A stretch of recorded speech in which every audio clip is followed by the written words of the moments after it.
네, 여러분 안녕하십니까? 저는 오늘 건강 토크쇼 톡투 여성 건강 진행을 맡게 된 채널A 아나운서 남혜정입니다. 반갑습니다. 이번 행사는 국내 최고 산부인과 전문의들과 함께 여성분들이 궁금해하는 자궁 근종과 또 부인암 질환에 대한 올바른 건강 정보를 알아보고 정확한 치료 방법까지 전달하기 위해서 저희가 마련한 자리입니다. 모쪼록 끝까지 유익한 시간 되시기를 진심으로 바라겠습니다. 오늘 일정에 대해서 제가 간단하게 좀 소개해 올리도록 하겠습니다. 오늘 일정은 총 2가지, 앞서 말씀드렸던 자궁 근종과 또 부인암 질환에 대한 강좌가 진행이 되고요. 마지막에는 궁금해하셨던 평소 주제들을 가지고 자유롭게 좀 건강에 대해서 토크쇼를 나눠보는 그런 시간을 갖도록 하겠습니다. 건강에 대한 주제지만 무겁지 않게 조금 더 유익하고 조금 즐거운 자리가 될 수 있을 것 같은데요. 끝까지 많은 참여 부탁드리겠습니다. 저희 동아일보 의학 전문 기자이신 이진한 기자께서 간단한 강연을 또 준비하셨다고 합니다. 제가 이분에 대해서 조금 간단히 소개를 좀 올려야 될 것 같아요. TV에서도 좀 많이 보셨을 것 같습니다. 여러분 많이 알고 계신 몸신 프로그램 여러분 알고 계시나요?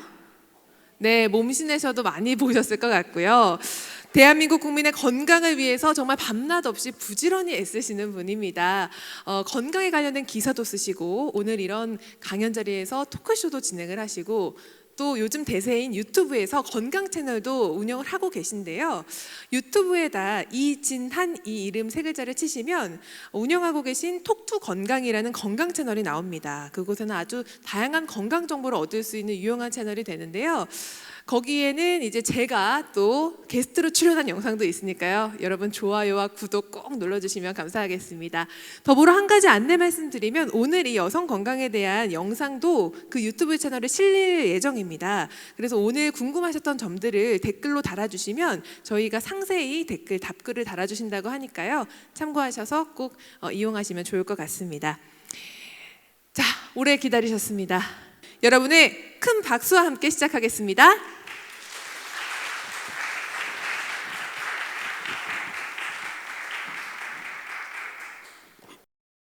여러분 안녕하세요. 동아일보 이진한 의학 전문기자입니다. 여성 톡투 여성 질환에 대해서 이렇게 토요일인데도 불구하고 이렇게 먼 길 오셔서 다시 한번 감사드립니다. 저희가 지금 사실은 이 본격적인 강의를 하기 전에 우리 여성 질환에 대해서 여러분들이 어느 정도 인식을 하고 있는지 사전 인식도 제가 조사를 해봤습니다. 그래서 요거 본격적인 강의 전에 왜 우리가 이 주제를 했는지에 대해서 여러분들께 좀 잠시 소개하고자 합니다. 첫 번째 바로 질문을 했는데 여성 500분에게 질문을 던져서 나온 결과를 여러분께 말씀을 드리겠습니다.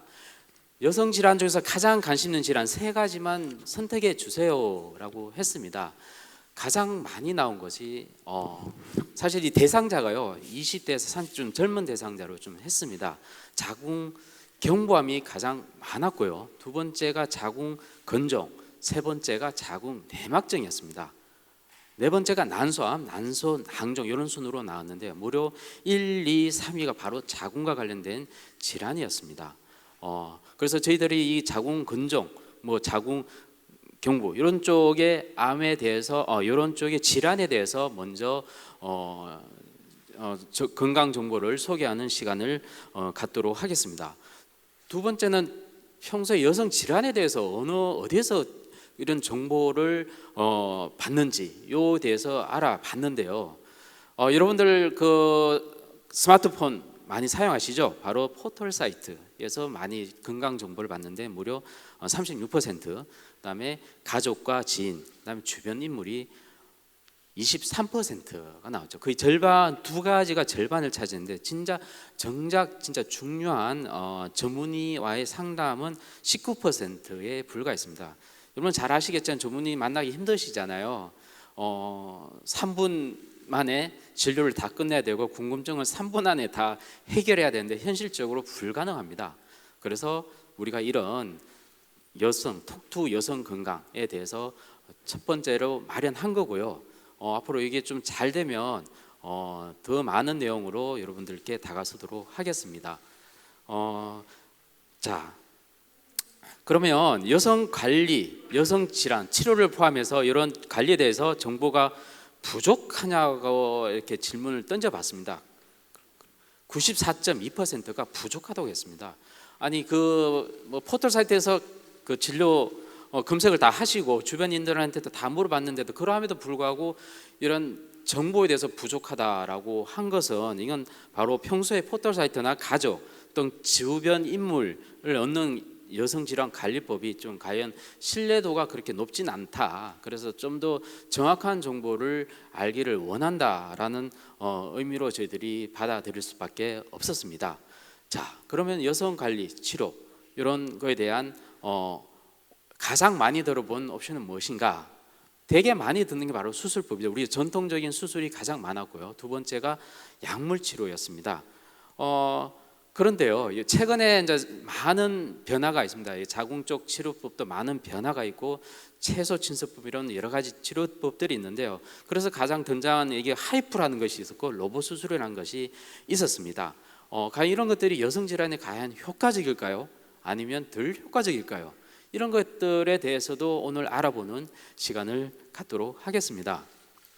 자, 여러분, 여성 질환 관리에 대해서 더 알고 싶은 정보들 그래서 오늘 전문가 분들을 모시고 저랑 같이 건강 토크쇼도 진행하면서 서로 궁금한 것 갖다가 피드백을 받으면서 서로 배울 수 있는 기회를 갖도록 하겠습니다.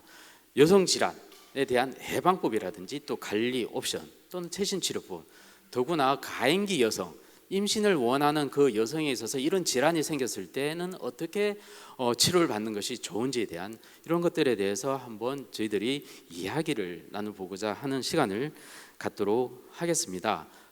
정보 많이 얻고 가시기를 바라겠고요. 여기 부족하고 또 궁금증이 많은데 마이크 들고 이렇게 질문하기 힘드신 분도 계실 겁니다. 그때는 소통할 수 있는 우리 유튜브 통해서 거기에 댓글을 달아주시면 제가 오신 분들 꼭 여기 와서 강의 잘 들었다고 얘기해 주시면 제가 친절하게 답변을 드리도록 하겠습니다. 그럼 진행 부탁드리겠습니다. 네, 감사합니다. 앞서 짚어주셨듯이 많은 여성분들께서 뭐 자궁이라든지 부인환 같은 각종 질병에 대해서 많이들 궁금해하시고 특히 그 질환을 어떻게 우리가 예방할 수 있는지 또 치료할 수 있는지에 대해서도 많이 궁금해하시는데요. 먼저 첫 번째 주제로 자궁 근종의 원인과 또 증상 및 치료에 대해서 강의를 해주시겠습니다. 가톨릭의대 서울성모병원 산부인과 김미란 교수님의 강의 청해 듣겠습니다. 큰 박수로 맞아주시죠. 안녕하십니까. 병원이 아닌 곳에서 여러분들 이렇게 만나 뵙게 돼서 무척 반갑습니다. 저는 자궁 근종의 원인, 증상 및 치료에 대해서 말씀드리겠습니다. 서울성모병원에서는 자궁 근종 때문에 많은 고통을 겪는 여성들에게 좀 더 체계적이고 전문적인 진료를 제공하기 위해서 자궁 근종 센터를 대학병원에서 최초로 열었고요. 제가 거기 센터장으로 일하고 있습니다. 자궁 근종은 어떤 질환인가요? 자궁 근종은 자궁 근육 세포가 증식해서 덩어리를 형성하는 것이고요. 여성에게 가장 흔한 양성인 종양입니다. 자궁 근종이 처음에 생길 때는 작게 이렇게 생기거든요.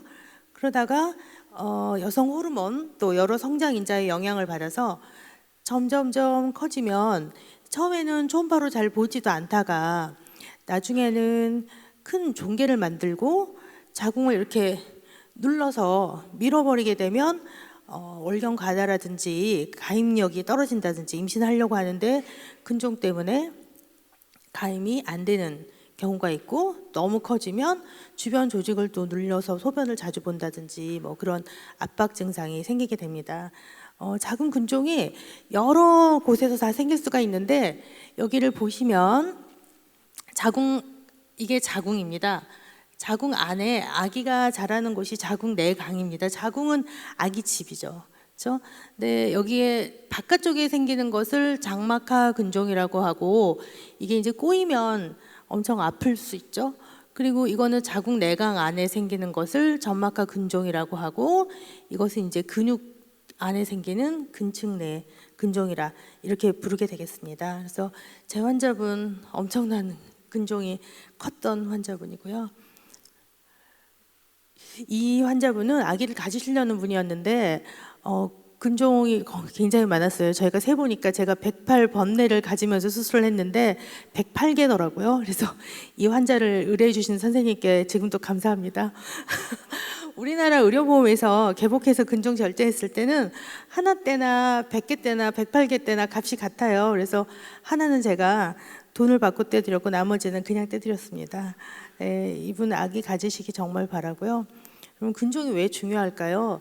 예전에는 아기를 다 낳으시면 자궁에 근종이 생기면 그냥 자궁을 절제했거든요. 예전에는 자궁 절제를 많이 했어요. 근데 가임기 여성에서 많이 발생하는데 35세 이상에서 또 더 많이 나이가 증가할수록 증가하거든요. 그러니까 지금 결혼을 늦게 하고 결혼해서도 아직은 저희가 좀 준비가 안 됐다든지 뭐 우리는 신혼을 즐기고 싶다든지 그러는 사이에 내 자궁에서 근종이 클 수가 있죠.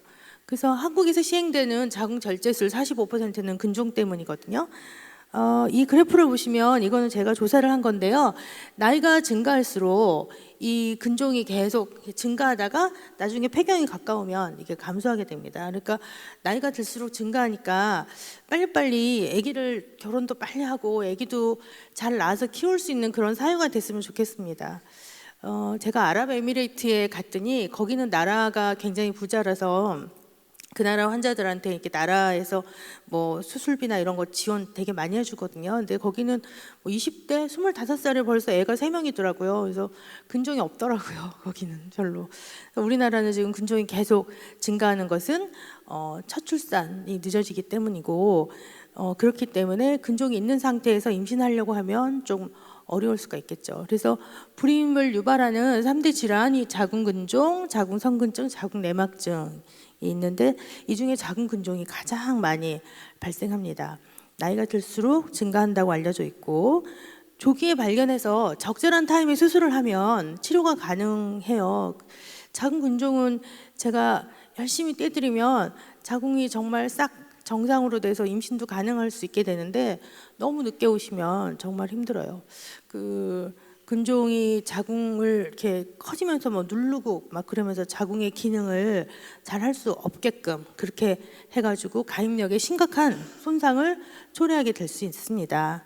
그래서 조금 젊었을 때 빨리빨리 결혼하셔서 아기 낳으시고 그렇게 했으면 좋을 것 같아요. 근종이 불임의 직접적 원인이 되는 경우는 한 1, 2%라고 하지만 근종이 워낙 많기 때문에 점막하 근종이라든지 자궁 내강을 변형시키는 큰 근종, 또 나팔관을 막아버리는 수도 있어요. 근종이 커지면서. 그래서 이런 근종들이 불임의 원인이 되는데 수술로 잘 제거하면 임신율 향상에 효과적입니다. 수술을 너무 무섭다, 두렵다 해가지고 계속 근종을 알면서도 키우는 경우가 있거든요. 그러면 정말 힘들죠.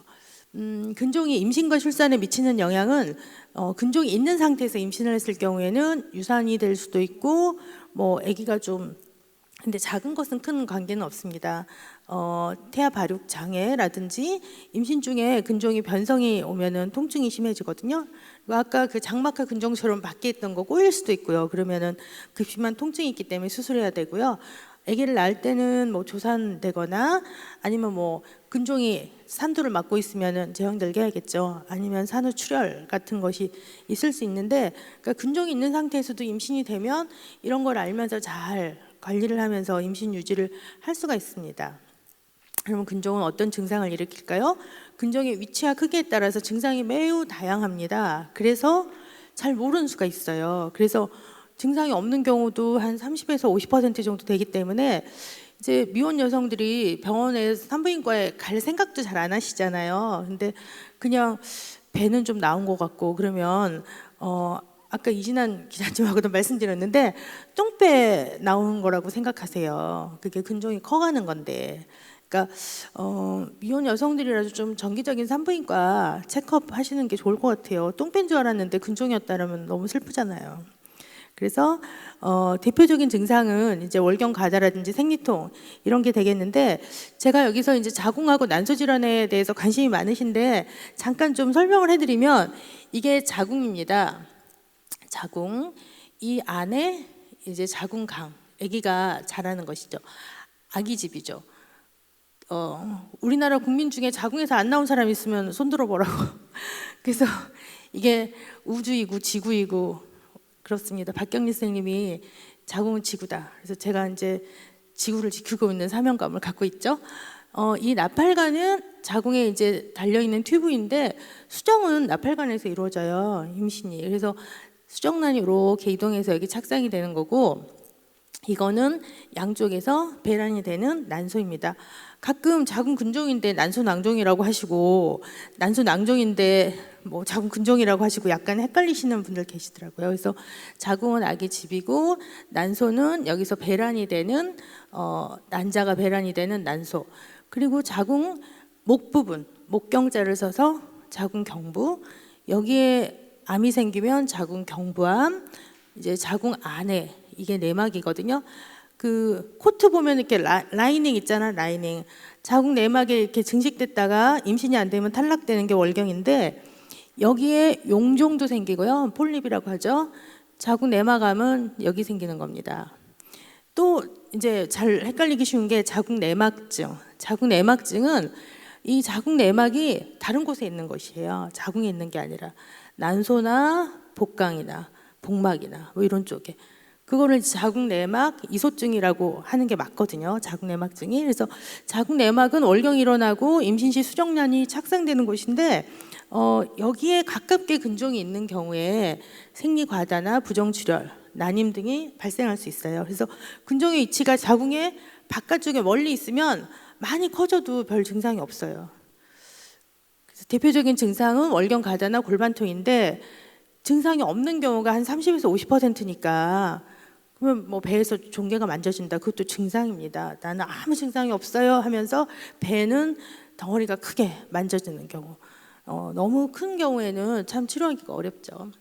그래서 대표적인 증상은 월경 기간이 증가한다든지, 뭐 부정출혈, 빈혈, 굉장히 또 근종이 있으면 피로해요. 뭐 사는 게 다 피로하긴 한데 근종이 있으면 더 빈혈도 있고 하니까 피로하고, 월경통, 성교통, 뭐 복부 팽만, 나중에는 뭐 뒤로 눌리면 변보기가 어렵고 앞으로 눌리면은 밤에 자다가도 화장실 몇 번씩 가야 되고. 근종은 왜 생기나요? 뭐 선생님들이 원인 다 잘 모른다고는 하는데 유전적 요인이 있거든요. 그리고 염색체 변이가 있어요. 근종을 보면 저희도 다 연구를 해봤는데 한 7, 80%에서 유전자 돌연 변이가 생기거든요. 처음엔 조그맣게 생겼다가 여성 호르몬의 영향을 받아서 계속 커지는 거예요. 그러니까 젊은 사람들에서 계속 커질 수 있는 거죠. 인종 간의 차이가 있는데 흑인은 정말 많아요. 한 80%. 저도 흑인도 수술하고 막 그랬는데, 일촌 내 가족에서 근종이 진단된 경우에는 근종이 발생할 위험이 크고, 이제 쌍둥이 이란성보다 일란성에서 더 많이 발생을 한다고 하니까 유전적인 요인이 있고요. 이거는 영어로 되어 있는데 제가 그림이 좋아서 좀 넣었는데, 이 근종 세포가 처음에 조그맣게 자라는 거는 정상 근종에서 어떤 유전적 변화라든지 뭐 환경적 요인 이런 것 때문에 조그맣게 처음에 C가 생기면, 그 다음은 여성 호르몬인 에스트로겐, 프로게스테론, 여성 호르몬의 영향을 받아서 이게 점점점 커지면서 근종을 만드는 게 됩니다. 그러면 여기서 돌연변이는 왜 생기고 처음에 C는 왜 생길까? 거기까지는 아직은 잘 모르고 있습니다. 제가 전문의가 됐던 게 25년 전인데, 전에 환자분이 선생님 지금 전문의 되신 지 25년 되셨다는데 왜 아직도 모르세요? 그래서 죄송해요. 지금 계속 연구하고 있어요. 그리고 나이가 증가할수록 발생 빈도가 증가하고요. 사춘기 전에는 근종이 발생하지 않는다고 했는데, 제가 중학교 2학년 학생을 자궁 근종 10cm를 수술을 했어요. 걔는 순천에서 왔고 제가 수술 잘해줬더니 선생님처럼 의사 선생님이 될래요 라고 해서, 그 학생 지금 꽤 컸을 텐데 응원합니다. 폐경 후에는 좀 감소할 수 있어요. 근데 환자분들 중에 폐경되면 없어지니까 나 그냥 폐경 될 때까지 막 버틸래요 하고 막 그렇게 하시는 분들 폐경도 좀 빨리 안 되더라고요. 우리나라 평균 폐경 나이가 50세예요. 근데 평균이니까 54세, 55세까지도 생리하시는 분 있는데, 뭐 42살에 나 조금 있으면 폐경 될 테니까 계속 버틴다고 하셔서 뭐 좀 안타깝죠. 근데 폐경 이후에 감소할 수 있어요. 여성 호르몬이 떨어지니까. 그러면서 뭐 초음파에서 잘 안 보이게 될 수 있지만, 폐경 후에 갑자기 커지는 경우는 악성 변화할 수도 있어서 그때는 정말 수술해야 될 수 있습니다. 가족들 중에 근종이 있는 경우 좀 유전적인 요인이 있을 수 있고요. 이게 아까 처음에 조그만 씨앗이 생기면 에스트로겐, 프로제스테론에 의해서 막 커지는데 초경이 빠를수록 또 비만하거나 그런 경우는 더 발생 위험이 높아요. 그리고 출산 횟수 아까도 말씀드렸죠. 아랍에미레이트 출산을 많이 하면은 반비례해요. 왜냐하면 모유 수유하는 동안에는 배란이 안 되기 때문에 근종이 좀 덜 생기고요. 경구용 피임약은 별 영향을 미치지는 않아요. 폐경 호르몬 치료가 근종을 약간 증가시킬 수도 있고 그렇지 않을 수도 있습니다. 운동은 규칙적인 운동을 하는 것이 예방 효과가 있고 뭐 흡연은 상관이 없다. 과거에는 흡연자가 조금 덜 생긴다고 그런 거 나왔었는데 상관없습니다. 예, 근종 덜 생긴다고 흡연할래 이러시면 안 돼요. 전혀 관계가 없고 알코올은 근종의 위험도를 높입니다. 식이에 대해서도 여러 연구들이 있는데 사실은 막 대단위로 잘 연구가 되어 있지는 않아요. 그런데 뭐 붉은 고기를 많이 드신다든지 뭐 인스턴트, 햄 뭐 이런 거 드시면 조금 더 높다고 하기는 해요. 그런데 그런 자료는 좀 확실하지는 않습니다. 근종의 치료는 어떻게 하나요? 크게 나누면 약물 치료, 어떤 시술, 수술이 있겠습니다. 주사는 약물 치료 중에 하나인데요. 여성 호르몬을 일시적으로 저하시켜서 근종을 치료하는 방법인데 1개월 또는 3개월 정도 효과가 지속되는데 이게 폐경기처럼 여성 호르몬을 다운시키니까 뭐 땀이 난다든지 뭐 홍조가 생긴다든지 불면, 관절통 같은 증상이 있을 수 있어서 장기간 쓸 수는 없어요. 6개월 미만으로 보통을 쓰는데 더 필요하다면 호르몬을 쓰면서 쓸 수는 있습니다. 경구용 피임약은 이제 경구용 피임약 같은 경우가 근종에 뭐 영향을 미치나요? 하는데 별 영향은 안 미치고요. 그러면 먹는 약은 이니시아라는 게 있는데 여기서 상품명을 말씀드려서 이니 땡땡 이렇게 해야 되는가요? 그래서 이니시아라고 뭐 다 알려져 있으니까 그냥 말씀드리겠습니다. 그래서 여성 호르몬 중에서 프로게스테론 작용을 막아서 여기 이제 호르몬 중에 에스트로겐, 프로게스테론 두 가지가 있다고 했는데 프로게스테론 작용을 막아서 근종을 치료하는 방법입니다. 3개월간 복용하는데 근종을 없애주지는 못해요. 80% 환자에서 근종의 크기를 이거는 부피로 얘기하는 거니까 약 20% 정도 줄여주는 효과가 있고요. 처방 전에 간 기능 검사를 하는 것이 중요하겠습니다. 또는 뭐 중재 시술로서 고주파 작은 근종 용해술을 할 수도 있는데요. 고주파 에너지를 발생하는 바늘을 근종의 복강경을 통해서 찌르든지 아니면은 뭐 초음파를 통해서 하든지 해가지고 열을 가해서 치료하는 방법이고요.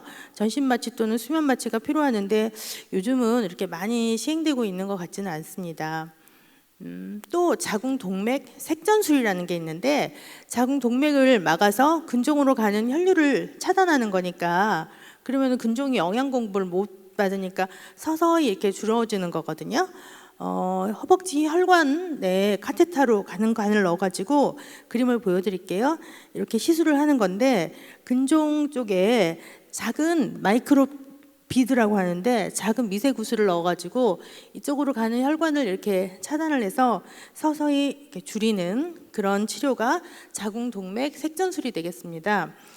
그런데 이 자궁동맥 색전술은 자궁으로 가는 혈액을 차단을 하는 거니까 임신하실 분은 하시면 안 되겠어요. 요즘 자궁동맥 색전술도 많이 시행하고 있어서 수술을 안 하고 시술로 하는 거니까. 근데 임신하실 분은 하시지 않는 게 좋다는 게 유산율이나 조산율이 높아요. 그런 게 다 알려져 있거든요. 그러니까 뭐 아기를 안 낳겠다 하시는 분은 선택할 수 있는 시술입니다. 그리고 요즘 이제 개원가에서 고강도 초음파 집속술 하이프라는 걸 많이 하는데, 그러니까 열을 이렇게 초점을 해가지고 출력이 높은 초음파를 작은 점에 이렇게 집속시켜서 열을 유발해가지고 근종을 변성시켜서 치료하는 방법인데 이것은 이제 수술을 안 하는 거죠. 완전히 비침습적이라는 것은 매력적인데 모든 환자에서 사용할 수는 없고요. MRI를 통해서 치료가 가능한 위치라든지 크기 이런 환자를 선별을 반드시 해야 되겠습니다. 그리고 저희 이제 대한산부인과학회의 입장은 임신을 계획하고 있는 경우에는 조금 안 했으면 하는 좀 그런 거거든요. 자궁에 이렇게 열을 치료하는 거니까. 그런데 이제 하이프하면은 수술도 안 하고 그러니까 그러는 건 좋은데 근종이 뭐 다 없으신다 이렇게 생각하시는 분들이 계신데 근종이 너무 크다든지 하는 경우에는 조금 다시 생각해 보시는 게 좋을 것 같고요. 여기도 약간의 좀 합병증은 있을 수 있습니다. 마지막으로 제가 수술적 방법에 대해서 말씀을 드리겠는데 아기를 다 낳으셨다고 하면 자궁을 절제하시면 돼요. 근데 환자분들이 이제 자궁에서 호르몬이 나온다고 이렇게 생각하시는 분들이 계시는데 자궁은 그야말로 아기 집이니까 여기서 호르몬은 분비되는 건 아니고요. 자궁만 이렇게 절제하시면 근종으로부터 뭐 힘든 그런 증상들로부터 다 자유로울 수 있거든요. 난소는 저희가 남기면 뭐 호르몬은 따로 복용하실 필요는 없습니다.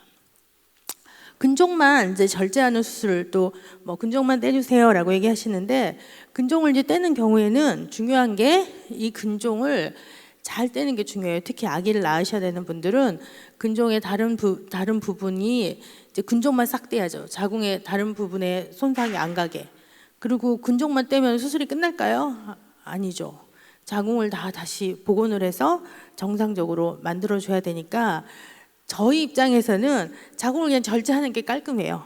그런데 뭐 미혼이고 아기도 낳으셔야 되니까 근종 절제 수술을 저희가 하는 거거든요. 그래서 근종 절제 수술의 방법은 이제 복강경을 할 수도 있고 개복을 할 수도 있고 요즘은 이제 로봇 수술도 뭐 우리나라에 뭐 도입된 지 거의 뭐 10년 이상이 됐으니까 뭐 최근의 방법은 아니죠. 그래도 뭐 최근의 방법이라고는 하겠죠. 예, 복강경 수술은 장점은 이제 통증이 적고 흉터가 작고 이제 작은 구멍을 뚫어서 하는 건데 요즘은 뭐 단일공이라고 해서 여기다 크게 조금 뚫어서 요거 뭐서 하는 경우도 있고요. 근종이 너무 커서 복강경으로 할 수 없는 경우가 있어요. 복강경은 로봇 수술이나 마찬가지로 뱃속에다 가스를 넣어서 어느 정도 기구가 움직일 수 있는 스페이스가 있어야 되는데 근종이 너무 커가지고 배에 가득 차 있다고 하면은 어쩔 수 없이 개복을 해야겠죠. 조금 뭐 비교적 단순한 수술에 적합하고요. 개복 수술은 이제 저희가 옛날부터 해오던 그런 방법이죠. 수술은 좀 확실하지만 통증이 뭐 개복을 하면은 피부부터 복막까지 다 절개하니까 통증이 심하고 흉터가 비교적 크게 남지만 요즘도 뭐 개복해서 근종 절제 수술 하는 분들이 심심치 않겠습니다. 그래서 너무 안타깝죠. 조금 빨리 오시면 좋을 텐데 복강경 수술하고 비슷한 장점을 갖고 있으면서 흉터도 없고 개복처럼 섬세하게 정밀하게 할 수 있는 그런 방법이 로봇 수술입니다. 환자분들이 선생님 뭐 로봇한테 하지 말라고 하고 선생님 직접 해주세요라고 하는데 로봇가 하는 게 하나도 없어요. 제가 다 움직여야지 돼요. 걔가 스스로 움직이는 게 하나도 없어요. 그래서 로봇을 저희가 작동을 해서 그러니까 원격 제어를 해서 다 이렇게 움직이면서 하는 거니까 선생님이 하는 거예요. 로봇가 좀 잘 해줬으면 좋겠는데 그런 로봇이 없어요. 아직은. 그러니까 이거는 섬세하고 정밀하게 할 수 있고 복강경처럼 구멍만 뚫어서 하니까 통증이나 흉터도 작고 좋아요. 그런데 이제 문제는 이게 이제 고가고 하기 때문에 이 장비가 고가예요. 장비가요. 회사에서 좀 장비를 싸게 해주면 너무 좋을 텐데 장비가 비싸고 장비 유지비도 비싸요. 그리고 그 사용하는 기구도 몇 번 쓰면 또 사야 돼요. 그게 뭐 10회, 5회 뭐 이렇게 돼 있고 그래서 비용이 비싼 편인데 이제 또 일반 복강경보다 또 환자 뭐 로봇을 이제 이렇게 장착해야 되니까 조금 시간은 좀 걸리는데 이것도 이제 옛날에 개복을 해야 되는 뭐 경우라든지 뭐 근종의 위치가 안 좋은 경우일 때 로봇으로 수술하면은 좋죠. 예. 그래서 제가 동영상을 준비를 했는데요. 왼쪽은 일반 복강경 수술이고 오른쪽은 로봇 수술이에요. 그래서 제가 이거 뭐 다 제가 한 건데 여기 보시면은 이제 복강경은 여기 좀 밖으로 좀 나와 있잖아요. 이거는 이제 장막하 근종이라고 하는데 이런 건 저희가 뭐 복강경으로 좀 할 수가 있고 이 환자는 미혼 여성인데 근종이 여기서부터 이렇게 아예 자궁 안까지 들어와 있어서 이 밖에서는 보이지도 않은 그런 케이스거든요. 그러니까 이런 어려운 케이스를 저희가 로봇으로 합니다. 여기 보면 완전히 자궁 내강을 누르고 있으니까 얼마나 빈혈도 심하겠습니까? 그래서 이제 자 양쪽을 비교를 해 보시면은요.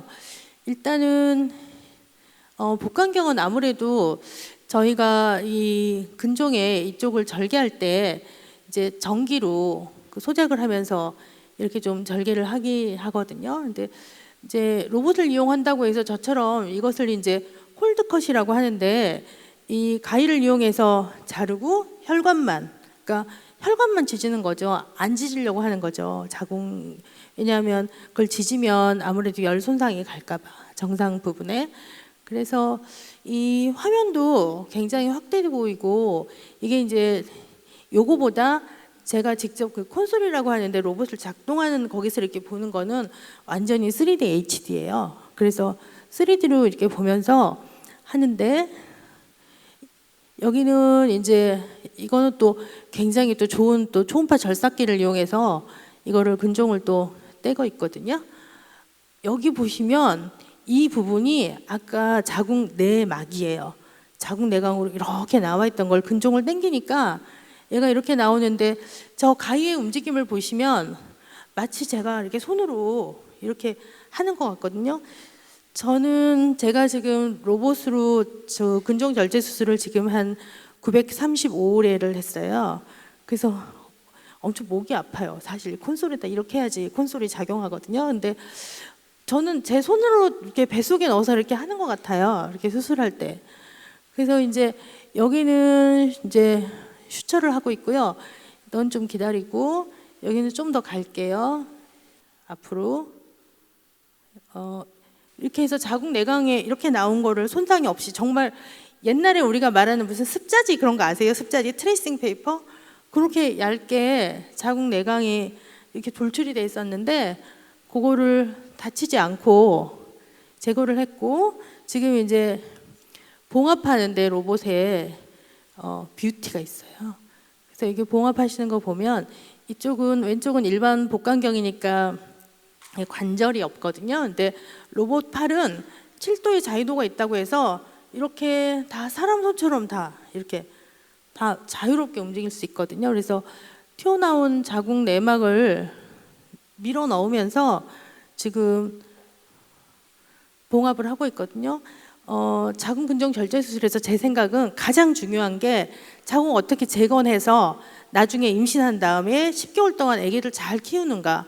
그게 제일 관건이라고 생각합니다. 그래서 어떻게 자궁을 손상이 없게 정상 자궁 부분에 손상이 없게 근종을 제거를 하는지 근종을 제거한 다음에 얼마나 자궁을 잘 재건을 하는지 이게 굉장히 중요하다고 생각하고요.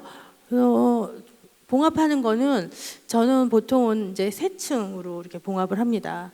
그래야 저희가 충분히 나중에 임신했을 때 아기를 10개월까지 잘 키울 수가 있죠. 그래서 봉합을 할 때 이렇게 정확하게 그 면을 봐가지고 확대해서 봉합을 잘 할 수 있다. 뭐 복강경 같은 경우는 너무 깊이 있는 경우는 아무래도 좀 힘들어요. 그래서 이 오른쪽과 같은 아까 그런 케이스는 여전히 개복 수술을 많이 하고 있는데 개복 수술은 많이 아프죠. 일상생활에 복귀도 늦고 그리고 수술한 다음에 유착도 많아요. 여기 지금 초음파 보면서 다 잘 됐나 이것도 확인도 하는데 이 로봇 장비에 초음파도 이렇게 연동을 해가지고 볼 수가 있어요. 그래서 이쪽도 지금 수술이 잘 끝났고요. 수술 이후에 사진 아까 보시면 제가 여기서 금방 잘 돌아갈 수 있을까요? 네, 그거는 좀 불가능하네요. 파인 튜닝이 좀 안 되는 것 같습니다. 예, 그래서 양쪽 수술을 잘 보셨고요.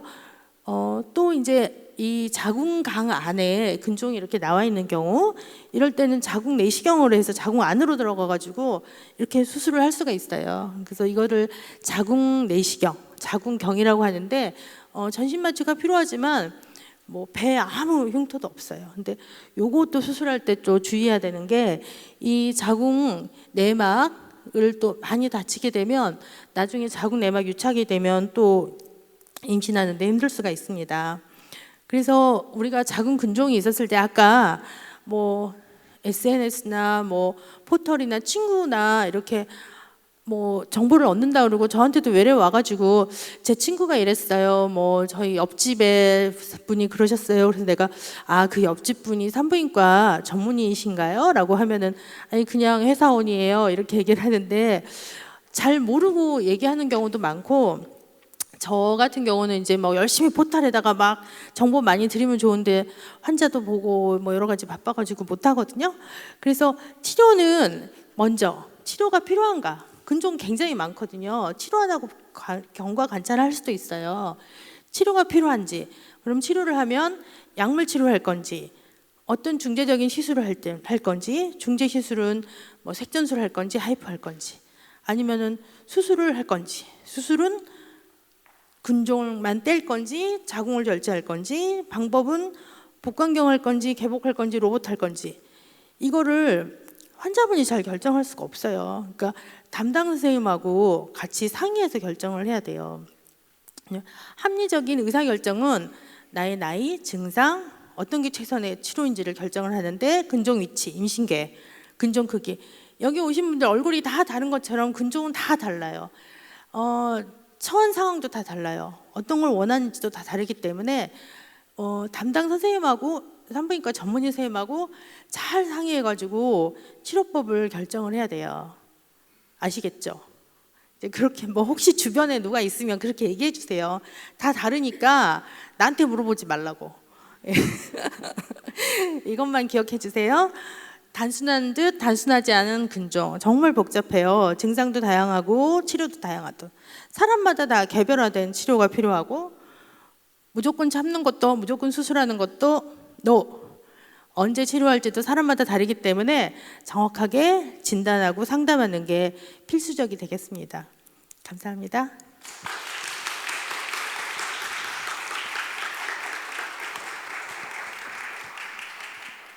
네, 감사합니다. 평소 자궁 근종에 대해서도 자궁 건강에 대해서 궁금하셨던 점들 좀 다소 많이 해소가 되셨나요, 여러분? 네, 많은 분들이 이게 좀 자칫 무거울 수 있는 주제를 또 교수님께서 워낙 편하게 쉽게 좀 설명을 해주셔서 많은 궁금증이 저도 해소가 되는 그런 유익한 시간이었습니다. 말씀해 주셨지만 단순한 듯 단순하지 않은 자궁 근종이라고 말씀을 해주셨는데요. 연령이 조금 높을수록 가능성이 높아진다고는 하셨지만 요즘에는 제 주변에도 보면 꼭 연령에 비례하지만은 않더라고요. 그래서 좀 더 지속적인 검진과 관리가 좀 필요하지 않을까 하는 생각이 들었습니다. 다시 한번 감사의 말씀드립니다. 두 번째로 부인암의 원인과 예방법에 대해서 강연을 해주실 텐데요. 이대 목동병원 산부인과 김미경 교수님께 강의를 청해 듣겠습니다. 큰 박수로 맞아주시죠. 네, 안녕하세요. 이대 목동병원 산부인과 김미경입니다. 이렇게 만나뵙게 돼서 반갑습니다.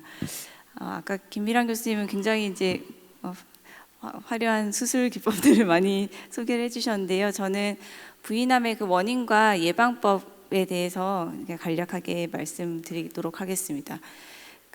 저는 일단 부인암이라고 하면은 그 자궁과 난소 이쪽에 생기는 암들을 이제 통칭해서 이제 부인암이라고 하고요. 그래서 자궁 내막암, 경부암, 난소암 등이 있는데 그 중에서도 내막암과 이제 경부암에 좀 집중을 해서 오늘 말씀을 드리도록 하겠습니다.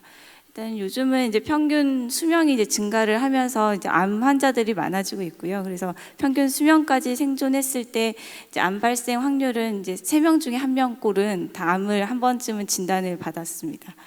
그래서 이렇게 이제 10대 암을 보시면 이제 저희 부인암에 해당하는 경부암은 총 그 여성 암 중에 7위, 그리고 난소암은 10위를 차지하고 있고요.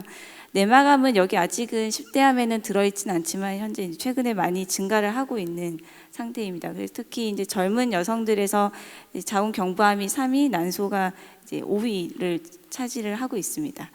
그래서 이렇게 이제 경부암이 7위고 난소암이 10위이긴 하지만 보시면은 경부암은 점점 이제 그 발생률이 감소를 하고 있고요. 이것은 백신도 그렇지만 조기 검진이 워낙 이제 암 검진으로 국가에서 이제 많이 해주고 있기 때문에 그 영향으로 경부암은 점점 발생이 줄어들고 있고 그와 반비례해서 난소암이나 내막암은 점점 증가를 하고 있는 추세입니다.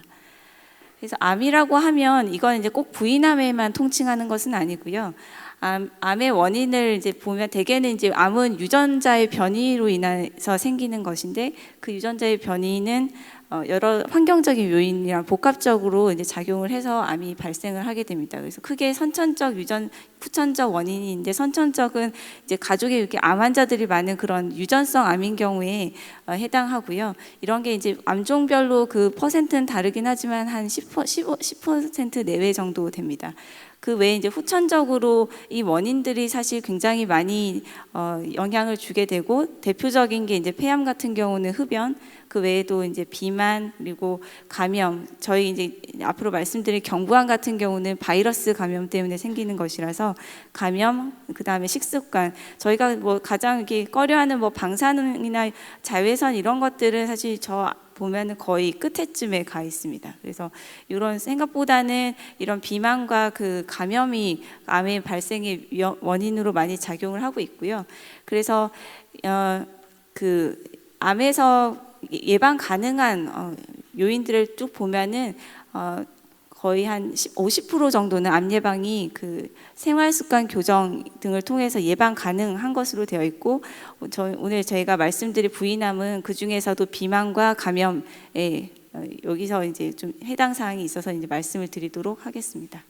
우선은 이제 내막암을 말씀드릴 텐데요. 내막암은 자궁의 그 내막에서 생기는 암종을 말하고, 이 내막이 아까도 말씀드렸듯이 아기 집 안에 이제 싸고 있는 내강을 싸고 있는 막인데 여기에 이제 암이 생기면 자궁 내막암이라고 합니다.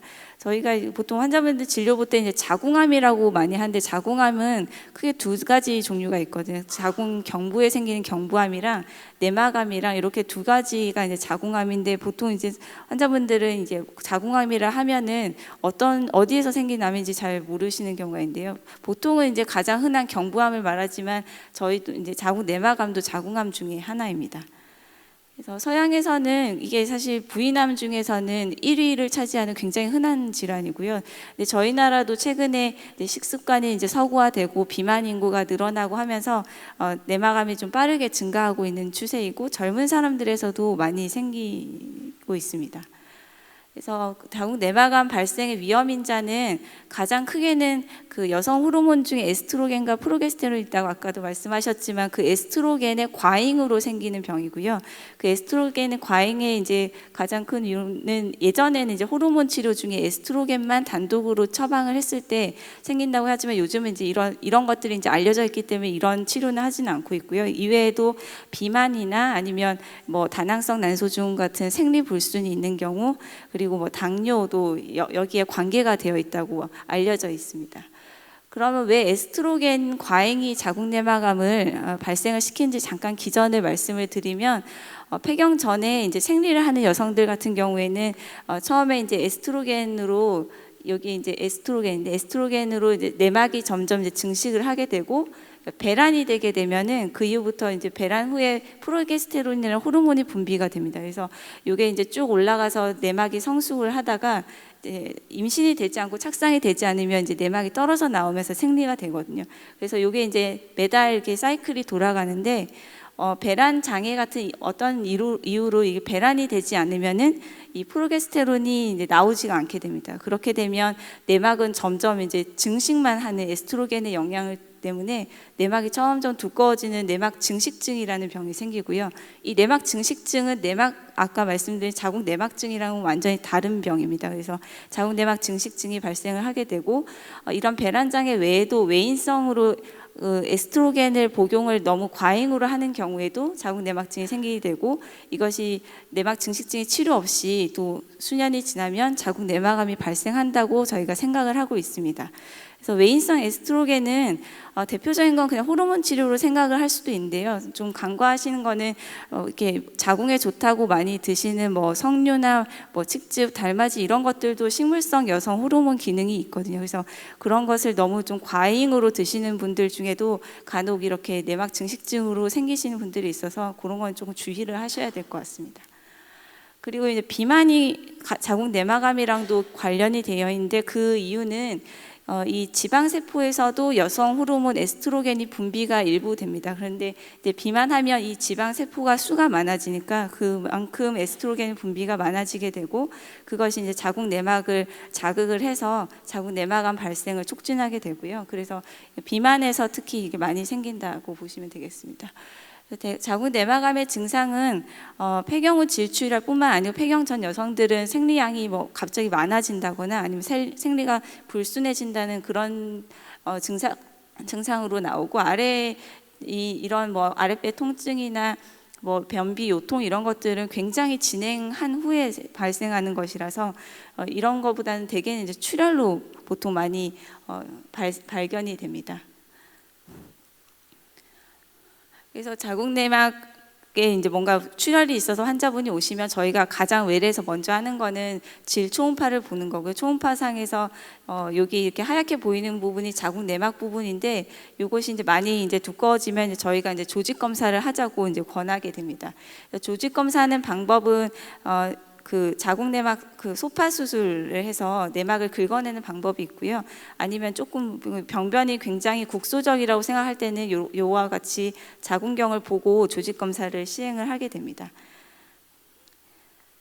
그 감별 진단으로는 자궁 내막 그 폴립 용종이 있는데요. 그게 비슷한 증상을 부정출혈 같은 증상을 일으키기도 하고 이것은 진단을 했을 때 이제 초음파를 보게 되고 확진은 자궁경 검사를 통해서 조직 검사를 해야 이제 확진이 되는 거고요. 근데 일부에서는 되게 1cm 미만에서 폴립은 자연적으로 없어지는 경우가 있기 때문에 대부분 뭐 증상이 심하지 않거나 초음파상에서 크기가 작은 경우는 저희가 바로 조직 검사 보기보다는 좀 경과 관찰을 하다가 증상이 생길 때 폴립 절제술을 시행을 하게 됩니다. 그래서 그 자궁 내막 증식증이란 거는 이제 자궁 내막 암으로 가기 그 전의 단계를 전암성 병변 중에 하나이고요. 자궁 내막 증식증은 증상이나 원인은 거의 자궁 내막암이랑 유사합니다.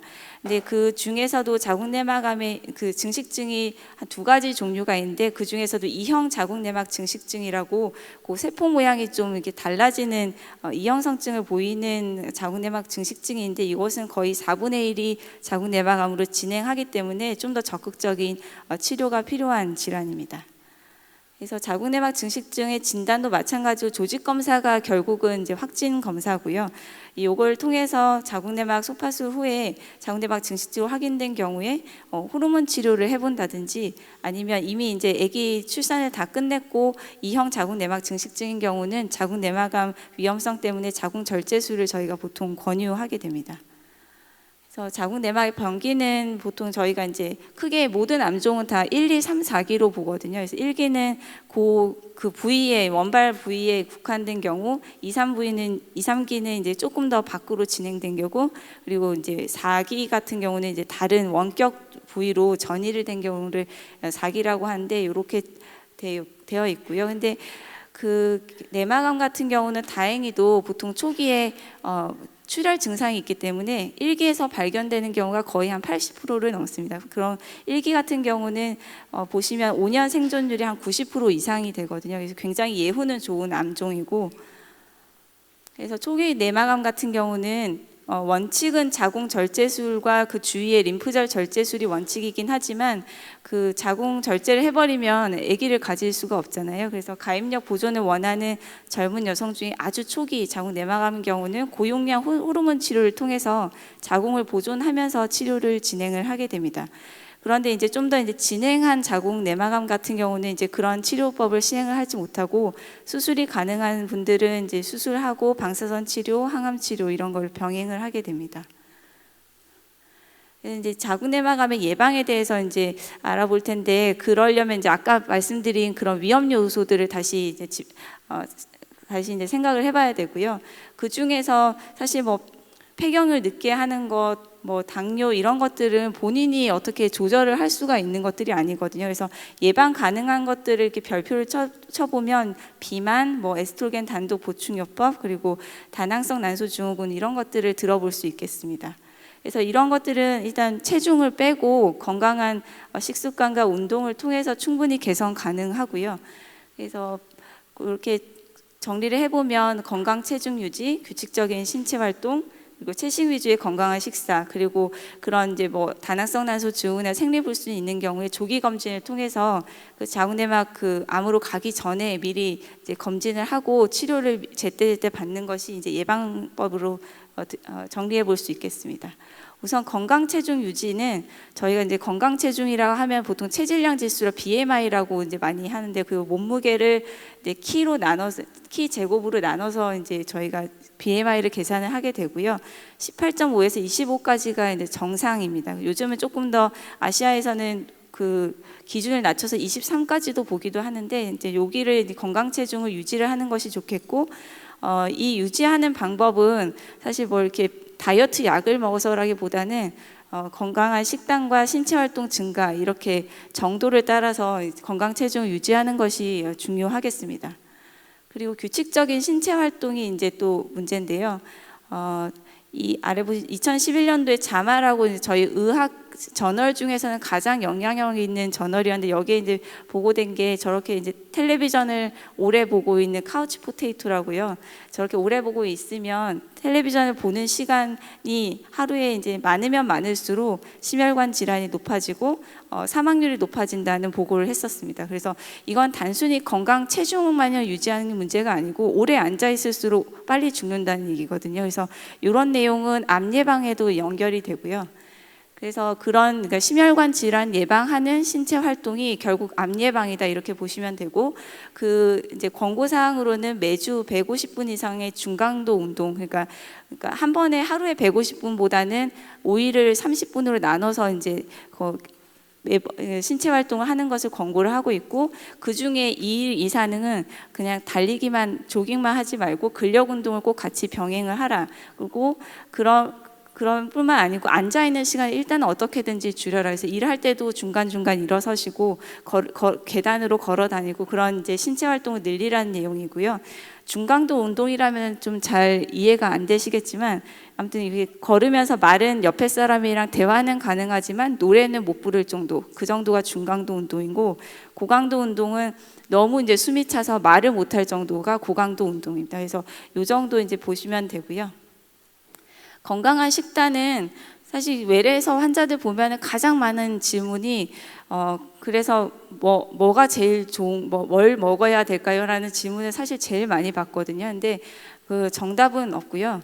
오히려 어떤 연구에서는 이런 건강한 식단을 지키지 않고 그 건강 기능식품만 먹는 경우는 오히려 사망률이 더 높아진다는 보고들도 있습니다. 그래서 이 사실 건강한 식단이 가장 중요하다. 건강한 밥 제때 먹고 하는 것들이 가장 중요하고 보시면 이 탄수화물 50%, 지방 25%, 단백질 10에서 35% 이 정도 비율을 잘 지켜서 너무 이렇게 한쪽으로 편향되지 않는 식단이 중요하겠습니다. 그리고 이 영양소를 섭취하는 섭취원 또한 중요한데 탄수화물은 아무래도 이제 밀가루나 이렇게 정제된 것 말고 정제되지 않은 곡류 그리고 과일이나 채소 등으로 이제 섭취를 하고 지방 같은 경우는 동물성 기름보다는 이제 식물성 기름이나 아니 등푸른 생선이나 견과류 등으로 이제 보충을 하고 단백질도 이제 돼지고기, 쇠고기 이런 것보다는 그리고 소세지, 햄보다는 생선이나 닭, 유제품 등으로 단백질을 섭취를 하는 것이 좀 더 건강한 식단이 되겠습니다. 그래서 여기 미국 암학회에서는 이런 식으로 이제 식단을 한번 1회 양으로 이런 식으로 구성을 하면은 그래도 우리가 이제 원하는 건강한 식단이 되겠다는 거를 제시를 하고 있고요. 이런 거는 이제 인터넷에 쳐보시면 다 나옵니다. 그래서 보면은 이제 반으로 나눠서 50%는 야채나 과일로 이제 채우고 나머지 이제 30%는 탄수화물 그리고 20%는 이렇게 생선이나 달걀 이런 것들로 이루어진 단백질을 복용하는 것을 섭취를 하는 것을 권장을 하고 있습니다. 그래서 사실 이게 이런 것들을 지키는 게 사실은 더 힘든 것 같고요. 가장 손쉬운 건강기능식품 이런 거는 아직까지는 연구된 바가 없다는 것만 알고 계시면 되겠습니다. 그리고 이제 마지막 조기 검진인데 이런 부정출혈 증상이나 생리량이 이상하게 점점 많아진다 하면은 너무 이제 그 산부인과 꺼려져서 안 가지 마시고 조기에 산부인과 검진을 받아보시기를 권고를 드리고요. 특히나 이제 생리불순이 있으신 분들 그리고 다낭성 난소 증후군을 진단받으셨던 여성분들은 이런 부정출혈 같은 게 있을 때 꼭 이제 자궁 내막 검사를 해보시는 것을 권고를 드립니다. 근데 두 번째 파트는 이제 경부암이라고, 이게 보통 저희가 이제 자궁암이라고 많이 알고 계신 건데 이제 자궁 입구에 생기는 암을 경부암이라고 하고 여전히 많이 줄어들고 있지만 여전히 우리나라에서는 7위를 차지하는 암입니다. 이게 이제 그래도 경부암이 예전에 비해서는 이제 많이 줄었는데 그 이유는 이제 팝 테스트라고 저희 경부암 검사 나라에서 공단에서 2년에 한 번 나오는 그 검사를 말하고요. 그걸 이제 통해서 발생 빈도도 많이 줄어들었고 조기에 이제 검진이 되면서 사망률도 많이 줄었습니다. 이 경부암 검사는 어떻게 이루어지냐면은 이제 경부 쪽에서 이제 세포를 채취를 해서 슬라이드를 만들고 그걸 현미경으로 봐서 정상, 비정상, 뭐 암세포가 있는지를 이제 현미경으로 확인하는 검사고요. 이 방법을 처음 개발하신 분은 저희 위에 사진에 있는 파파니콜라우라는 분이 이제 개발을 처음에 고안을 했고, 그래서 저분의 이름을 따서 경부암 검사를 이제 팝 검사라고 많이 부르게 됩니다. 그 경부암의 발생 원인은 이제 일반인들도 이제 많이 이제 들어서 아시겠지만 거의 99% 이상은 이 HPV라고 사람 유두종 바이러스의 감염에 의해서 생깁니다. 그래서 그 어떤 뭐 유전적 요인이나 그런 것보다는 일단 감염에 의한 질환이고요. 이 감염이 보통은 대개는 이제 성관계를 통해서 감염이 되기 때문에 그거와 관련된 요인들이 이제 그 위험성을 높이는 요인들에 들어 있습니다. 그래서 첫 성교 연령이 낮은 경우, 성 파트너가 많았던 경우 등이 이제 여기에 속하고요. 이 HPV라는 바이러스는 그 DNA 바이러스인데 거기에 이제 단백질 껍데기가 이렇게 둘러싸져 있는 바이러스이고 거의 100종류 이상의 타입이 있고 그 중에서 생식기 감염은 40개 정도 A형이 있고 그 중에서 저희가 이제 가장 주목하는 거는 경부암의 위험 요인을 가지는 14종인 고위험군의 포커싱을 맞춥니다. 그래서 저위험군 바이러스 같은 경우는 암을 일으키지 않기 때문에요. 너무 이게 감염이 됐다고 스트레스 받으실 필요는 없고요. 이제 고위험군인 경우에도 대부분은 사실 일시적인 감염이기 때문에 그 감염된 사실만 갖고는 너무 이렇게 스트레스 받으실 필요는 없으실 것 같습니다. 이게 이제 그 HPV 바이러스가 경부를 이제 덮고 있는 그 세포막의 아래쪽을 감염을 되면은 거기서 이제 세포를 변형을 시키고 이형성증이라는 단계를 거쳐서 경부암으로 이제 진행을 하게 되고요. 다행히 여기 감염부터 경부암까지는 대개 한 10년에서 20년의 세월이 걸린다고 생각을 하고 있고 그래서 조기 검진이 굉장히 효과적으로 잘 되는 암 중에 하나입니다. 그런데 HPV는 감염이 된다고 증상이 뭐 있는 게 아니고 뭐 출혈이나 뭐 통증이나 이런 게 없기 때문에 사실 본인이 감염이 됐다는 것도 모른 채 있는 경우가 가장 많고 그렇기 때문에 다른 사람에게 또 전염을 시킬 수 있습니다. 그래서 이게 근데 그 대개는 이제 잠자리를 통해서 감염이 되기 때문에 여성 혼자만으로 노력으로는 예방이 어렵고 보통 이제 남녀 함께 예방이 필요하고요.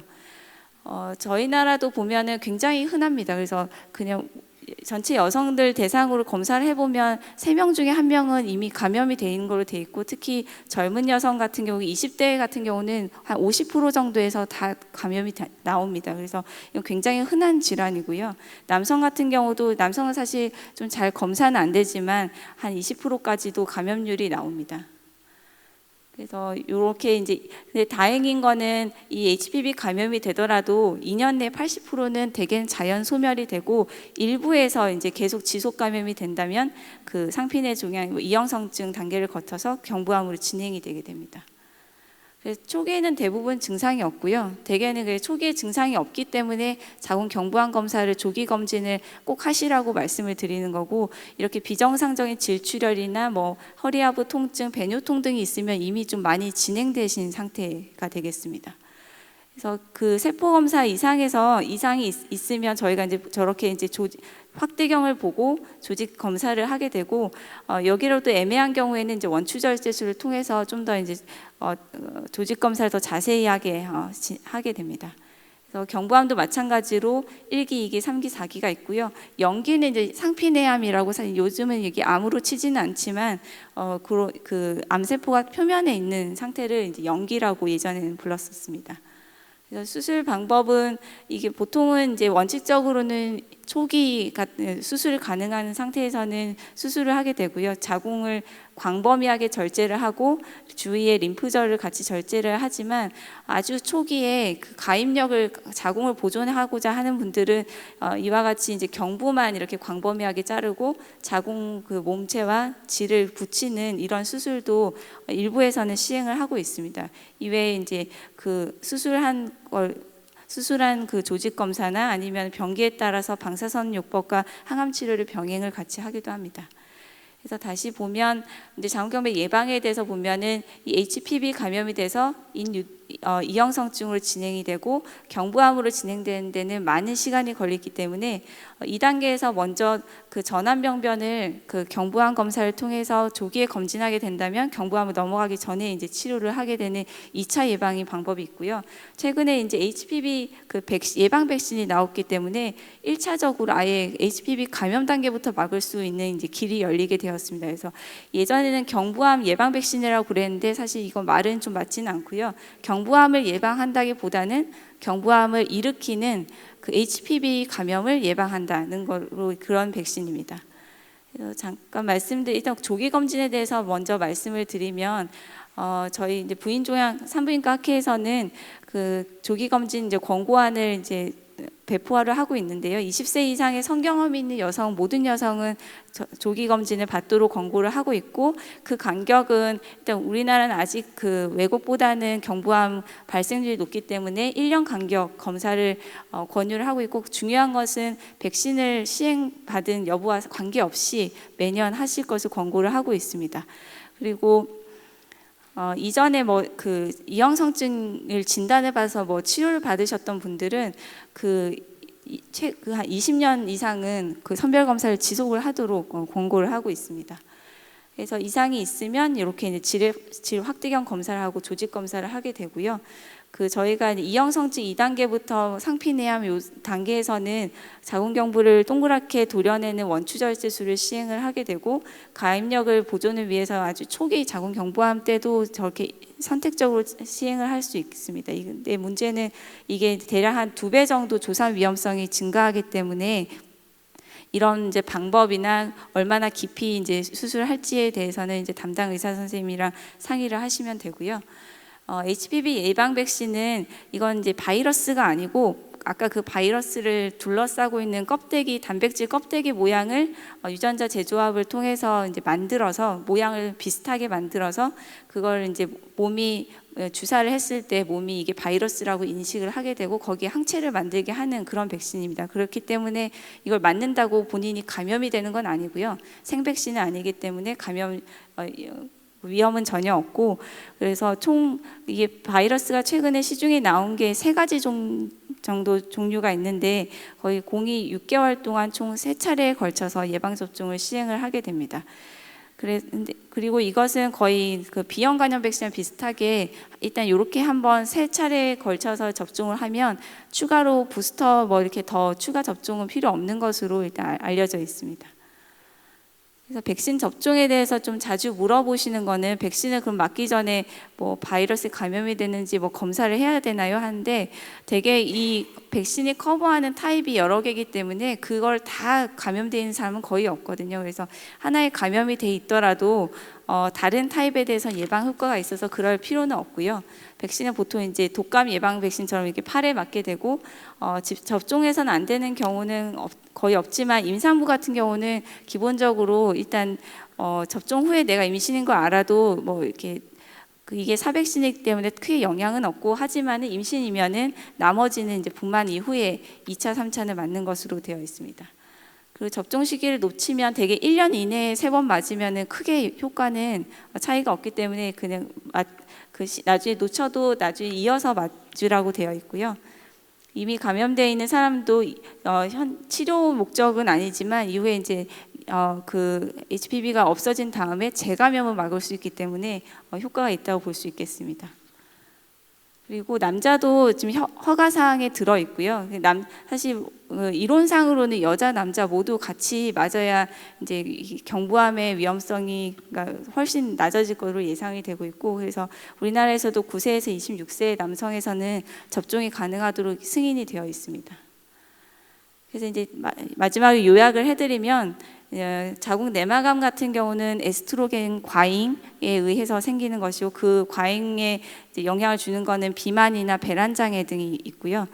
이걸 예방하기 위해서는 건강한 체중을 유지하고, 그러니까 살을 빼고 규칙적인 신체 활동을 하고, 아까 마침 건강한 식단으로 먹고, 그리고 이제 이런 위험 요인들이 있으신 분들은 조기에 검진하는 것이 예방법이 되겠고, 경부암은 워낙 HPV의 지속 감염으로 인해서 발생하는 암이기 때문에 그 예방법은 이제 자궁 경부암 조기 검진을 제때제때 하시고 HPV 예방 백신을 이제 맞는 것이 방법이 되겠습니다.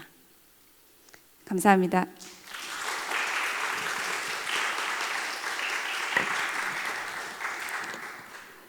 네, 좋은 강의 감사합니다. 평소 여성의 건강에 대해서 다들 관심이 많으시고 또 많은 생각들을 하시겠지만, 특히 여성 같은 경우는 호르몬의 변화에 따라서 좀 많이 예민해지고 또 컨디션도 굉장히 들쑥날쑥하잖아요. 그래서 더욱 세심한 관리가 필요한데요. 평소 저희가 놓치고 있었던 여성의 신체에 대해서, 그리고 아까 말씀하셨던 HPV 바이러스에 관해서도 조금 더 관심을 기울이셔서 감염 여부에 대한 조사도 좀 지속적으로 관리하시면 좋을 것 같다라는 생각이 들었습니다. 다시 한번 여성 건강에 대해 경각심을 심어주신 교수님께 다시 한번 감사의 인사드립니다.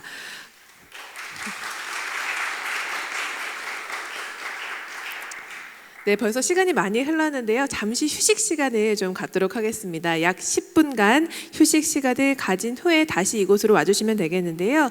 잠시 자유롭게 좀 휴식 시간 나가셔서 이용을 해주시고요. 다시 한번 이제 본격적인 토크쇼가 시작이 되기 전에 안내 말씀을 좀 간단히 드리겠습니다. 잠시 후에는 자유롭게 건강에 관련된 토크쇼가 진행이 될 텐데, 저희가 이 녹화를 하는 관계로 현장에서의 질문은 받지 못하고 있습니다. 평소에 궁금하셨던 부분에 대해서는 이 사전 질문 판넬을 이용해서 질문을 앞쪽에 남겨주시면 저희가 최대한 반영해서 토크쇼를 진행하도록 하겠습니다. 동아일보와 대한산부인과학회 그리고 건강한 여성재단이 주최한 톡투 여성건강 토크쇼에 오신 여러분, 2부의 막을 열겠습니다. 진심으로 환영합니다.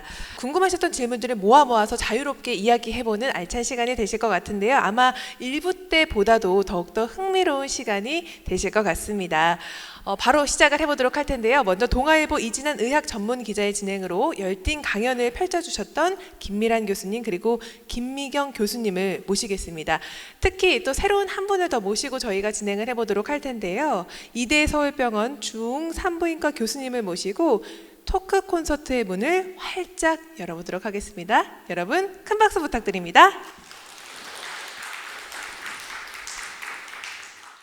본격적으로 여러분들이 궁금한 내용을 가지고 얘기를 나눠보도록 하겠습니다. 첫 번째 질문을 한번 볼까요? 네. 자궁근종 얘기가 나왔네요. 우리 자궁근종 그러면 우리 김미란 선생님께서 해주시면 될 것 같은데요.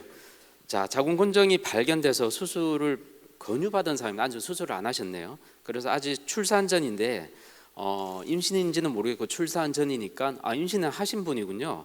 자궁 절제술을 받기 전에 조금 조심스러운데 최소한 자궁근종 보존할 수 있는 수술법 아까 있을까요? 네, 뭐 출산하기 전이시면 임신을 원하시면 자궁을 다 최대한 보존을 해드려야죠. 그러니까 그때는 뭐 방법이 뭐 내가 복강경을 하고 싶다, 로봇을 하고 싶다, 개복을 하고 싶다 이렇게 정하는 게 아니라 그 환자분한테 가장 맞는 방법을 선생님하고 상의를 하셔서 너무 커서 너무 거대해서 복강경이나 로봇이 작동할 공간이 없는 경우는 개복을 하는 게 안전하겠고요.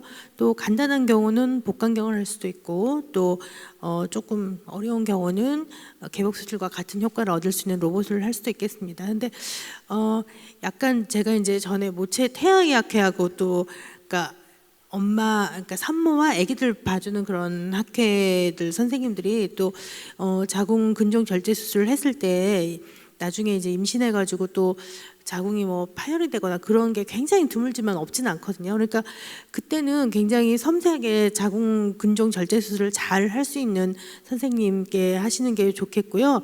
그러니까 뭐 이미 권유를 받으셨다고 하니까 아마 수술이 필요한 상황인 것 같은데 어떤 방법으로 하든 가장 자궁의 손상이 적게 잘 할 수 있는 방법으로 다 할 수가 있습니다. 아주 큰 경우도 하거든요. 네. 네. 그러면 김민수 김미란 선생님, 아까 자궁 근종이 커질 경우에 주사제를 놔서 크기를 줄이는 치료법도 있다고 하셨는데요. 그러면 줄인 다음에 그걸 수술로 떼내는 방법은 어떻습니까? 근종이 많이 클 때는 이제 복강경으로 하기가 어려울 때 저희가 주사를 써볼 수가 있습니다. 주사를 쓰면은 일시적으로 자궁이 크기가 좀 근종 크기가 좀 줄거든요. 그래서 줄여서 저희가 복강경 수술을 하는 경우도 있는데 아니면 또 출혈이 심해서 뭐 빈혈이 심하거나 그럴 경우에도 주사를 쓸 수도 있습니다. 근데 저는 뭐 사이즈가 그렇게 많이 크지 않다고 하면 주사를 쓰는 것을 별로 선호하지 않는데 정상 자궁 근육층하고 자궁 근종 부분이 경계가 조금 모호해집니다. 그런 게 있거든요. 그래서 어떤 경우에는 뭐 약물 치료를 해서도 좀 줄이기도 하고요. 그래서 약물 치료를 뭐 한 6개월 정도 이렇게 해가지고 줄여서 복강경이나 로봇 수술을 했던 경우가 있고요.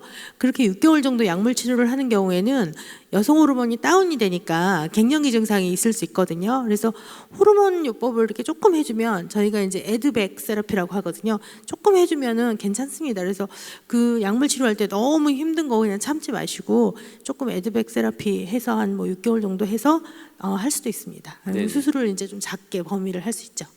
또 일단 자궁을 살려서 임신까지 무사히 할 수 있는 게 대부분 좀 가능하다라고 알면 되겠죠. 일단 그렇죠. 이제 너무 심한 경우는 이제 할 수가 없으면 네네. 뭐 어쩔 수 없이 자궁을 수술하는 경우도 있으니까 네네. 좀 미리미리 병원에서 좀 검진하셨으면 좋을 것 같습니다. 네, 알겠습니다.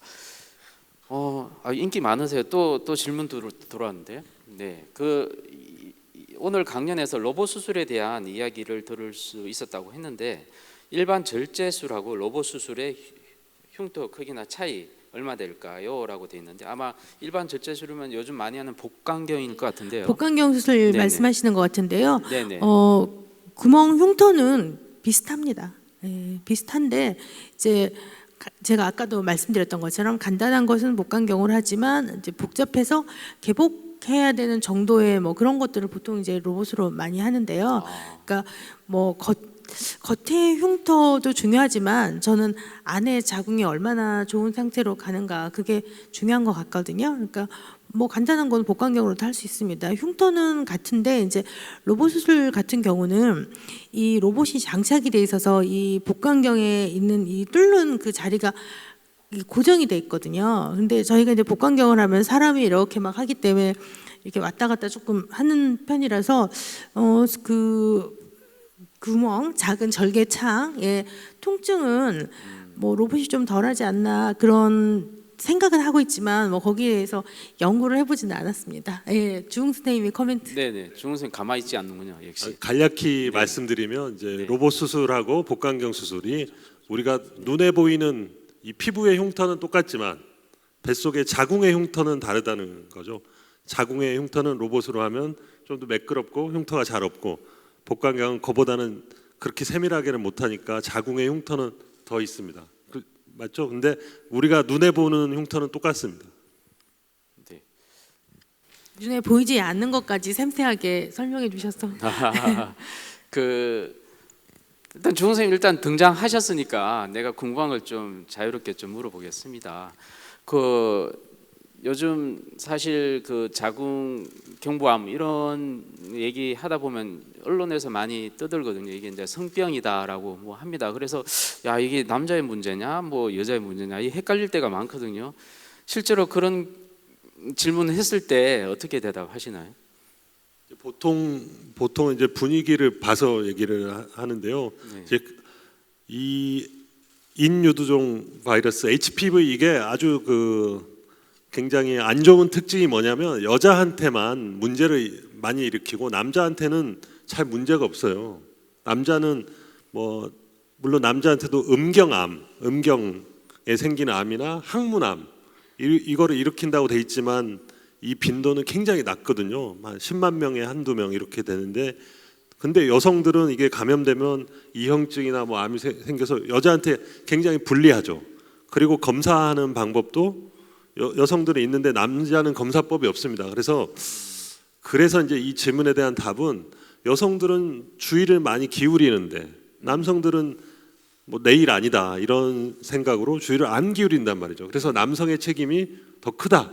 저는 그렇게 얘기를 드리고 싶습니다. 그래서 주사 맞아야 된다. 남성도. 남성도 맞아야죠. 네. 그러면 자 콘돔을 이용해서 예방할 수 있지 않습니까?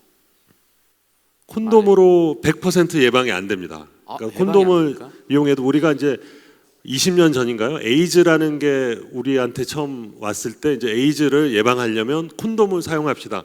그때 사실은 이제 그때는 사회 문화적으로 콘돔이란 단어도 잘 입에 이렇게 올리질 못했는데 에이즈가 나온 이후로 콘돔이라는 것도 있고 고속도로 휴게소에도 이제 자판기가 나올 정도로 콘돔을 이용합시다 그렇게 됐는데 에이즈는 콘돔으로 예방이 가능합니다. 그 이유는 HIV라는 에이즈 바이러스가 정액 속에 있다가 이렇게 여성한테 전달이 되기 때문에 콘돔을 쓰면 가능한데 이 HPV 인유두종 바이러스는 좀 성질이 달라서 정액에 있는 게 아니고 피부에 있단 말이죠. 피부나 점막에 있기 때문에 만약에 콘돔으로 예방을 하려면 콘돔이 거의 팬티식으로 돼 있어야 돼요. 그래야만 예방이 될 정도로 돼 있기 때문에 통상적인 콘돔으로는 다른 피부 접촉이 막아지지 않기 때문에 100% 예방이 안 됩니다. 그래서 더 어렵죠. 어쩌라고요 그러면? 어떻게 해야 되죠? 제가 전에 학회에서 강의 들었을 때는요, 뭐 우주복을 입어야 된다고 그랬어요. 우주복을 입어야지만 서로 이렇게 전염이 안 된다고 했습니다. 딱 본인의 면역력을 강화시킬 수 있는 그런 것밖에 없을 것 같군요. 네. 여튼 그래도 이제 다행히 백신 주사가 나와서 다행인데 사실 또 백신 관련해서 또 얘기하다 보니 또 백신 관련된 질문이 아까 있던데 한번 볼까요? 네. 자궁경부암 확진을 받았습니다. 그리고 치료 및 수술을 받은 뒤에 완치 판정을 받았습니다. 혹 이후에 백신을 맞아도 남은 생에 효과를 볼 수 있을까요? 자, 백신이 우리가 사실 나이 제한이 있어서 나이 든 사람들이 백신 맞으면 좀 늦은 게 아니냐. 그래서 백신이라는 건 원래 어릴 때 맞아야 된다. 이렇게 많이 알고 있어서 자궁경부암도 그러지 않을까요? 그것까지 포함해서 좀 얘기해 주시면 고맙겠습니다. 이 경부암 치료 후에 사실 백신에 대해서 문의는 사실 많지는 않아서 이제 그 이형성증이라고 이제 전암성 병변 이제 의해서 이제 뭐 치료를 하거나 해서 이제 완치가 됐을 때 그 경우는 HPV 그 백신을 접종했을 때 재발률이 훨씬 떨어지기 때문에 저희가 이제 권고를 하고 있고요. 그 백신이 예방 백신이기 때문에 치료 백신은 아니기 때문에 있는 상태에서 그걸 빨리 없앨 수는 없지만 그 HPV 같은 경우는 감염이 돼도 자연 면역이 잘 안 생기거든요. 그래서 그거를 일단 자연적으로 어떻게 이제 없어지면 그 재감염의 문제는 HPV 백신으로 예방이 가능해서 저희가 권고는 드리고 있는데 사실 경부암으로 이제 수술하고 이렇게 항암 치료 받으신 분들은 저희가 그렇게 권고는 드리진 않고 오히려 이제 주기적인 재발이나 뭐 전이 같은 것들을 이제 모니터링하는 걸 쪽으로 더 말씀을 드리고 HPV 백신이 그 승인은 9세에서 26세로 돼 있어도 그 면역 완성 때문에 한 45세, 50세까지도 이제 맞을 수 있는 걸로 되어 있고요. 예, 그렇습니다. 60 넘어서는 안 됩니까? 그러면 혹시? 선택사항이실 것 같은데. 선택사항이. 네. 돈 많으면 그냥 맞아라고 하신. 네, 알겠습니다. 과거에 인유동 바이러스, HPV 바이러스에 감염됐는데 백신을 맞는 것이 과연 도움이 되는지라는 또 질문도 하셨네요. 인유동 바이러스 과거에 감염이 됐던 히스토리가 있답니다. 네. 수술하고 상관없이 그런 경우에는 이미 항원에 노출됐기 때문에 항천이 이미 있을 거라고 생각을 하는 거라서 백신을 맞는 것이 필요 없다라고 볼 수도 있겠는데 어떻게 보시는가요? 그게 아까도 이제 말씀드렸듯이 자연 면역이 항체가 잘 안 생기거든요. 그게 그래서 이제 그 구조적으로 좀 그 문제가 있어서 그 점막 감염이 되면은 항체가 잘 안 생깁니다. 그래서 이전에 앓고 지나갔더라도 다시 재감염이 될 수 있고요. 그렇기 때문에 이전에 감염이 됐더라도 그 예방 접종을 권고는 하고 있습니다. 네. 예방 접종 권고는 하고 있습니까? 네네. 여튼 그 자궁경부암 백신이 워낙 최근에 또 뭐 국가 백신까지 나오면서 상당히 암이 많이 줄 거라고 예상이 됩니다. 맞습니까?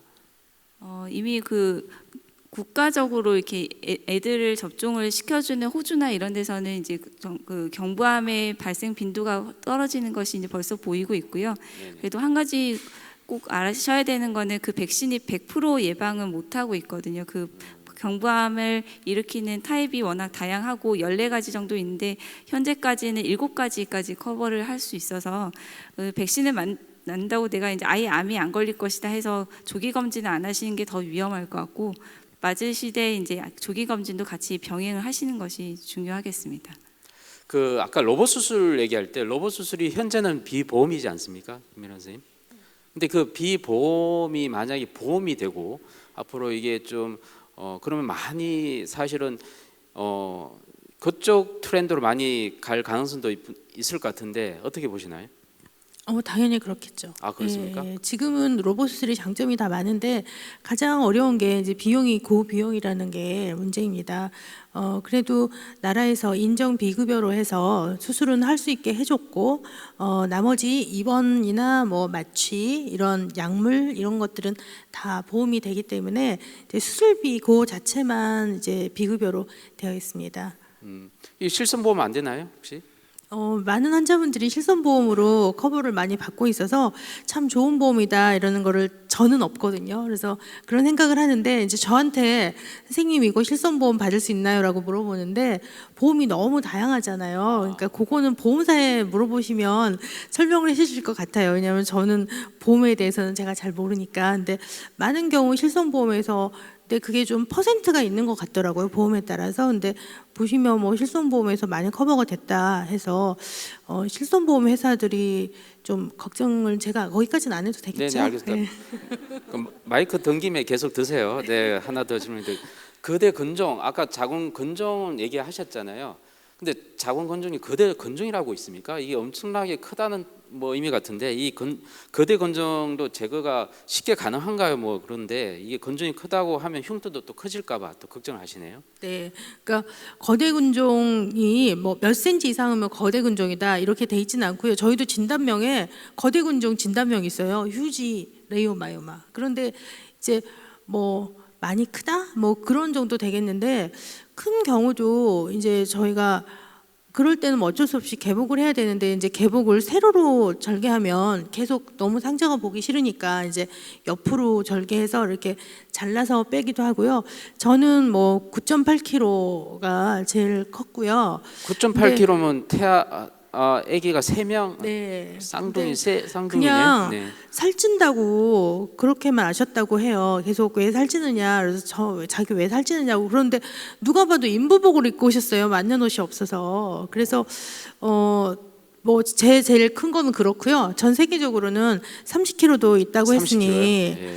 근데 이런 거대 근종의 문제는 제가 아는 어떤 분도 자궁 폐경되면은 근종 없어지고 수술하는 거 무섭다고 하셔가지고 뭐 거동도 불편한데 집에 계셨거든요. 근데 네. 그 주변에 요관이 막혀서 콩팥까지 뭐 기능을 잃게 되는 그런 경우가 있으니 무조건 수술하는 거 나쁘고 나는 내 자궁을 꼭 지키고 싶어 이렇게 하시면 병원에 오시면 또 지켜줄 수 있는 방법도 있으니까 상의하시면 좋을 것 같습니다. 네. 네, 아까 똥배 얘기하셨잖아요. 여성분들 중에 특히 똥배가 많이 나오셨는데 잘 안 빠지더라. 그러면 한번 그럼 병원에 우리 김일환 선생님 찾아가시면 약간 딱딱합니다. 네, 딱딱한 네, 똥배. 또 여기에 또 남성분도 계시고 하신데 일부러 또 부인이 걱정돼서 오신 분 같아요, 그죠? 나중에 질문 하나 던져주세요. 자, 건강검진에서 난소낭종 우리 중 선생님 오랜만에 한번 마이크를 좀 잡으시면 좋겠습니다. 건강검진에서 난소낭종, 그리고 무록이네. 난소 무록이 낭이라는 게 물이 좀. 네네. 그래서 진단이 돼서 이제 소견을 받았는데 아직은 추적 관찰하라는 진단으로 나왔답니다. 혹 나중에 난소암으로 발전할까봐 두려워 죽겠답니다. 이게 난소암으로 발전되지 않게 사전 예방할 수 있는 방법까지 같이 보셨네요. 네, 우선 질문하신 분 이제 나이가 뭐 젊으신 분이겠지만 젊은 경우는 난소암은 그렇게 흔하지는 않습니다. 네. 빈도상으로 암까지 걱정하실 필요는 없는데요. 보통 초음파나 CT나 MRI 이런 검사를 해보면 똑같은 물혹이라도 그냥 물만 있는 경우 아니면 그 물혹 내부에 다른 덩어리가 있다든지 아니면 뭔가 다른 음영이 있다든지 그러면 조금 더 위험도가 높고 그 다음에 피 검사 중에 종양 표지자라는 검사가 있습니다. 그래서 피를 뽑아보면 그게 또 수치가 높으면 조금 더 위험도가 높고 그래서 위험도가 있는 경우는 수술하시는 게 낫겠죠. 그거는 없애는 목적도 있고 진단하는 목적도 있고 근데 이런 게 다 없으면 단순 물혹이면 지켜봐도 되겠습니다. 지켜보기만 하면 됩니까? 일단 그죠? 병원은 이제 예. 다니시면서 대개는 큰 문제 없는 거죠. 예? 나이 들면 또 물혹이 자연적으로 생기지 않습니까? 그죠? 그렇죠. 예. 네네. 네, 알겠습니다. 자, 그럼 물혹 얘기 난소 나왔으니까 또 난소 낭종에 대해서 한번 또 얘기 나눠보도록 하겠습니다. 경구 피임약 복용으로 이 낭종 크기가 줄 수 있다고 들었는데요. 사실인가요? 어떻게? 전문가시죠. 저희가 파트가 다릅니다. 전 생식내분비, 두 분은 이제 부인종양 파트라서 네. 난소는 굉장히 다이나믹한 기관입니다. 매달 배란이 되고 그러면서 황체낭도 생길 수 있고 어떤 기능성 낭종 같은 거 생길 수도 있거든요. 그런 경우는 경구용 피임약을 처방해서 난소를 쉬게 해주면 줄 수가 있습니다. 근데 다른 경우는 경구용 피임약이 도움은 별로 안 되겠습니다. 혹시나 또 난소 낭종 중에서도 자궁 내막 종이라고 해서 이제 초콜릿 시스트인데 그런 경우도 경구용 피임약을 쓰면 사이즈가 좀 줄 수는 있는데 저희가 보통 쓰는 것은 기능성 낭종, 그러니까 안에 깨끗한 물만 들어있는 경우에 쓰기도 하는데 요즘 교과서에서는 꼭 쓸 필요도 없다고는 하지만 환자분들이 걱정을 하고 또 제가 생각하기에도 난소를 좀 배란을 억제하는 거죠. 쉬게 해주면 기능성 낭종은 좀 줄 수 있습니다. 네. 그럼 도움이 되는? 네, 도움이 될 수 있습니다. 난소를 좀 쉬게 해줘야 된다. 정말 좋은 말입니다. 네. 같은 의미인데요. 난소를 계속 쉬게 하는 게 이제 이 경구 피임약을 1년, 2년, 3년, 5년 이상 복용하면 그렇죠. 5년 이상 복용하면 5년간 배란이 없는 거죠. 예. 생리가 있긴 있습니다. 생리는 약에 의한 생리고 배란은 없단 말이죠. 그래서 네. 5년 이상 쉬면 난소암 발생 확률이 좀 줄어듭니다. 난소암이. 그 대신에 뭐가 늘지 않습니까? 혹시 괜찮습니까? 네, 괜찮습니다. 그래서 이제 예. 그게 난소가 한 달에 한 번씩 배란하고 배란할 때 조그만 상처가 나니까 그 상처가 회복되고 이런 과정이 5년 동안 60개월이죠. 60개월 동안 쭉 쉬면 난소암이 좀 줄어들죠. 그래서 같은 의미로 출산을 많이 하면 네네. 출산하고 수유하면 그동안에 또 배란이 안 되는 거죠. 임신하는 동안은 배란 생리 안 하는 거니까 수유할 때도 생리 안 하는 수도 있고 그렇게 배란이 안 되는 기간이 길어지면 난소암에는 예방 효과가 된다는 거죠. 같은 의미로. 제약사에서 협찬 나오신 건 아니시죠? 아닙니다. 아닙니다. 네, 아니랍니다. 그게 아니고요. 네, 아주 좋은 팁을 얘기를 해주셨네요. 그래서 네. 이제 이거에 대한 좋은 또 동물 실험의 예가 난소암의 모델, 동물 모델을 만들려면 닭을 가지고 닭이 날마다 배란을 하잖아요. 알을 낳는 게. 그래서 닭이 날마다 배란을 하면 닭이 난소암 모델을 만들기가 이제 좋다. 이렇게 배란을 여러 번 할수록 난소에 손상이 많이 간다. 그 의미가 이제 인간 인체에도 통한다는 거죠.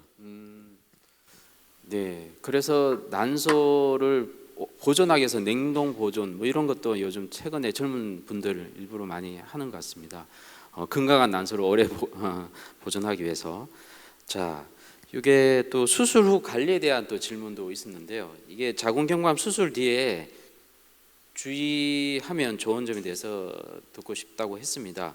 식습관 개선과 운동 외에도 혹시 챙겨 먹으면 좋은 영양제 이런 것들이 있는지 알려주십시오라고 했네요. 사실 그 영양제는 정말 가장 많이 받는 질문인데 계속 말씀드리지만 그런 이제 명약은 없고요. 아까도 건강한 식습관이 더 중요하지 그걸 이제 무시한 채 오히려 멀티비타민이나 이런 걸 드시면 오히려 사망률이 더 높아진다고 되어 있거든요. 그래서 그런 것들은 없고 그래도 이제 부족한 영양소들은 이제 검사를 통해서 부족한 영양소는 이제 보충을 하는 것이 좋겠고요. 이제 그 다 모든 치료가 끝난 다음에 이제 굉장히 이제 막연하신 것 같은데, 그래도 아까 이제 2차 보통 암이 걸리면 그 다음에 또 다른 암이 걸린 2차 암의 위험성이 이제 한 2배 정도 증가를 하거든요. 그래서 그런 이제 건강 검진이나 아니면은 뭐 건강한 식습관 그리고 신체 활동도 중요하고, 저희가 경부암 같은 경우는 수술을 하게 되면 다리에 이제 림프 부종이라고 이렇게 코끼리 다리처럼 좀 붓는 병들이 있는데, 그런 것들도 이제 뭐 마사지나 그런 운동도 사실 도움이 많이 되거든요. 그래서 그런 것들 이제 관리를 해가시는 게 더 좋을 것 같습니다. 그 좀 먹는 식품에 대해서 또 질문을 하셨어요. 47세 여성이라고 하셨고요. 네. 석류 등 건강식품의 효과와 적절한 섭취 방법, 연령 및 부작용이 없는지 알려주시. 아까 뭐 석류 너무 많이 섭취하면 뭐 또 부작용 생긴다고 말씀하신 것 같아서. 네. 어떻습니까? 뭐 근데 저는 외래에서 보통 경험이 뭔가 이렇게 내막이 두꺼워지고 부정출혈로 오셔서 뭔가 캐물으면은 다 한두 가지씩은 다 드시고 계시거든요. 그게 대표적인 게 석류, 칡즙, 뭐 달맞이, 홍삼 뭐 이런 것들이 다 한두 개씩은 다 드시고 계시고요. 근데 폐경 전에 이 난소에서 호르몬을 정상적으로 만들고 있는데 거기에 부가적으로 과잉으로 드실 필요는 없다고 말씀을 드리고, 실제로 그런 걸 다 끊으시라 말씀드리면 그런 출혈들이 없어지거든요. 그래서 그런 폐경 전에 그런 뭐 석류나 이런 거를 권고하는 건 딱히 없는 것 같습니다. 네. 그러면 네. 네. 그래서 이제 아까 건강 습관 중에 잠깐 나왔지만 좌식 생활이라고 있잖아요. 자식 생활이요. 네. 네. 아까 그 논문에 자마에 나왔던 네, 네. 좌식 생활이 이제 좋지 않다. 좋지 않다. 네, 좋지 않다 이건데, 이거의 의미가 얼핏 생각하면 계속 앉아 있으면 살이 쪄서 비만 때문에 좋지 않다고 생각하는데, 그게 아니고 그 논문은 체중이 똑같이 비만이 아닌데도 한 사람은 활동을 많이 하고 한 사람은 좌식 누워 있거나 앉아 있기만 하면 이 사람의 심장병이나 사망률이 더 높다는 거죠. 그래서 가능하면 서 있자. 그래서 한때 이 열풍이 불었습니다. 우리나라도 이 논문이 나온 뒤로. 그래가지고 회사에서 이제 그 서서 컴퓨터 하는 네, 책상, 맞습니다. 예. 그게 인터넷에서 많이 팔리고, 그다음에 네, 네. 의자를 없애고 이 볼 같은 거에 앉았다 일어났다 그런 것도 많이 팔리고 그랬었죠. 그래서 이제 이런 지식을 가지고 계시면 지하철 버스 탔을 때 자리 없어도, 자리가 있어도 안 앉는 거죠. 그리고 자리를 아깝게 내가 뺏겼어도 기분이 좋은 거죠. 난 오래 살고 저기 앉으신 분은 좀 더 건강이 안 좋으실 테니까. 그래서 항상 버스 지하철 탈 때 이 생각을 하시면 마음이 편안해지십니다. 나는 서 있는 게 건강이다. 좋은 팁입니다. 혹시 저 뒤에 계신 분 일부러 일어서 있는 게 우리 건강을 위해서 일어서 있는 거죠? 우리도 건강을 위해서 일어서서 얘기할까요? 또 생리에 관련해서 질문하셨는데 누구한테 물어봐야 될까요? 자, 김미란 선생님한테 물어보도록 하겠습니다. 48세 미혼 여성이고요. 지난 4월까지 3주 간격으로 매달 생리를 했는데 5월에 생리 전 증후군만 있고 생리가 없습니다. 폐경인지 알고 싶고 5월에 가슴이 꽤 아픈데 폐경기 증상인지 알고 싶습니다. 네. 일단 가슴이 아픈 건 폐경기 증상은 아니고요. 상관없죠. 예, 네. 폐경이 되는 경우는 여성 호르몬이 없기 때문에 가슴이 별로 아프지는 않습니다. 이제 보통 갱년기라고 얘기하는데 폐경 이행기가 보통 45세부터 시작됩니다. 우리나라 평균 폐경 연령은 저희가 몇 번 조사해봤는데 만 49.7세, 50세입니다. 그러니까 48세면 폐경 이행기이신 거죠. 보통 갱년기라고 얘기하시는데 저희는 폐경 이행기라고 하는데 23주마다 생리를 한 건 좀 빠른 거거든요. 그건 난소 기능이 떨어지니까 월경 주기가 빨라지다가 서서히 늦어지는 겁니다. 지금은 폐경 이행기이기 때문에 생리를 안 하실 수도 있는 거거든요. 폐경 여부가 궁금하시다면 한 3개월 정도 생리 안 했을 때 호르몬 검사를 해보면 됩니다. 그때 호르몬 검사를 하면 그때 호르몬 수치만 알려주는 거거든요. 그래서 폐경 검사가 참 어려운 게, 폐경 진단은 마지막 생리하고 1년 동안 생리 안 했을 때 그때 폐경이라고 하겠습니다. 네, 쉬운 방법이 바로 혈액 검사 하면 되는 건가요? 네, 난포 자극 호르몬 검사하면 네. 됩니다. 이 혈액 검사로 해서 자궁 경부암 검사도 좀 같이 되면 좋겠는데, 혹시 김미영 선생님 좀 쉽게 할 수 있는 방법 없나요? 이 병원 가서, 이 젊은 여성이 병원 가서 이거 하기가 상당히 좀 부끄럽기도 하고 좀 쉽지 않을 것 같은데요. 네, 좀 좋은 방법 아쉽지만 없습니까? 아직은 경부암을 이제 피 검사로 알 수 있는 방법은 없고요. 그 난수암 검사라고 하는 피 검사도 사실 확진 검사는 아니고 그래서 아직까지는 이제 피 검사를 하는 거는 없습니다. 한국 남성의 가장 큰 암이 바로 위암이죠. 위암을 예방하기 위해서 매년 1년 동안 꾸준히 계속 이렇게 내시경 검사 하듯이 여성분들도 사실 요 검사는 하면 금방 생존율도 거의 100% 가까이 되는 암이기 때문에 조기 검진이 꽤 필요하다고 생각합니다. 네, 아주 그 핵심을 짚는 말씀을 하셨는데 저희가 이제 인체 중에 어떤 암이 생겼을 때 그 장기를 직접 볼 수 있는 곳이 몇 군데 없거든요. 우리가 피부암은 바로 이제 볼 수가 있고 구강암 같은 건 볼 수가 있는데 위암이나 폐암이나 이런 장기들은 볼 수가 없죠. 내시경을 대장암 다 내시경을 해야 되는데 자궁경부암이 바로 직접 볼 수 있는 암이었던 거고 아까 소개된 파파 니콜라우 박사님이 이제 그 점에 착안해서 거기를 보고 여기 있는 세포를 이렇게 묻혀내서 보게 된 것입니다. 그래서 검사 자체는 뭐 좀 상당히 여성으로서는 그 검사 받기가 쉽지는 않겠지만 그 생각을 하면 세포를 직접 채취할 수 있는 장기인데 그렇게 해서 암을 줄일 수 있다면 그거는 정기 검진을 그런 또 긍정적인 마음으로 받을 수가 있는 것이라고 저는 보고 있습니다. 아, 네, 감사합니다. 우리 주은선께서 찾아가면 공짜로 해주시겠답니다. 아, 아닌가요? 네, 죄송합니다. 그 아까 또 중요한 아까 폐경기 얘기하면서 또 56년생인데요. 호르몬 치료를 하지 않고 있는데라고 하셨습니다. 사실은 이게 제일 또 고민되는 문제지 않습니까? 아까 에스트로겐 노출을 최소화하라고 했는데 또 호르몬 치료하면 또 노출을 계속 시켜야 되는 상황이고 한데요. 이런 질문에 대해서 좀 이렇게 정답이 없나요? 네. 56년생이면 제가 뭐 산수가 63세시죠 만으로. 그러네요. 네. 네. 아쉽게도 그분은 호르몬을 치료받을 수 있는 시기를 놓치셨어요. 그러니까 네. 꼭 이분뿐만 아니라 네. 사실은 그 경계선에 있는 경계선 분들, 60입니다. 네네. 예, 폐경이 되고 젊었을 때 호르몬 요법을 하면 이점이 훨씬 많은데 60 지나서 안 하시다가 63세에 내가 갑자기 하고 싶다고 했을 때는 어울리함이라고 해서 유해가 좀 더 높은 것으로 되어 있습니다. 그래서 저희 폐경학회도 그렇고 뭐 세계 폐경학회에서도 폐경된 지 10년 이내, 60세 이내에 호르몬 요법을 시작하는 것으로 그렇게 되어 있습니다. 만약 뭐 굉장히 갱년기 증상이 심해서 근데 보통 갱년기 증상은 폐경되고 한 4, 5년 정도가 심하거든요. 근데 63세 뭐 갑자기 뭐 열이 뭐 갑자기 발생하고 그런 경우도 드물게는 있습니다. 그러니까 그때는 굉장히 주의해서 뭐 필요하다면 저용량으로 조금 써볼 수 있겠지만 저희가 학회나 이런 쪽에서 공부하는 것은 아니라서 저도 63세에 근데 지금 시작해보고 싶다고 하면 조금 말리는 편입니다. 네, 폐경기 여성인 경우 호르몬 치료를 해야 하는 게 어떻게 보십니까?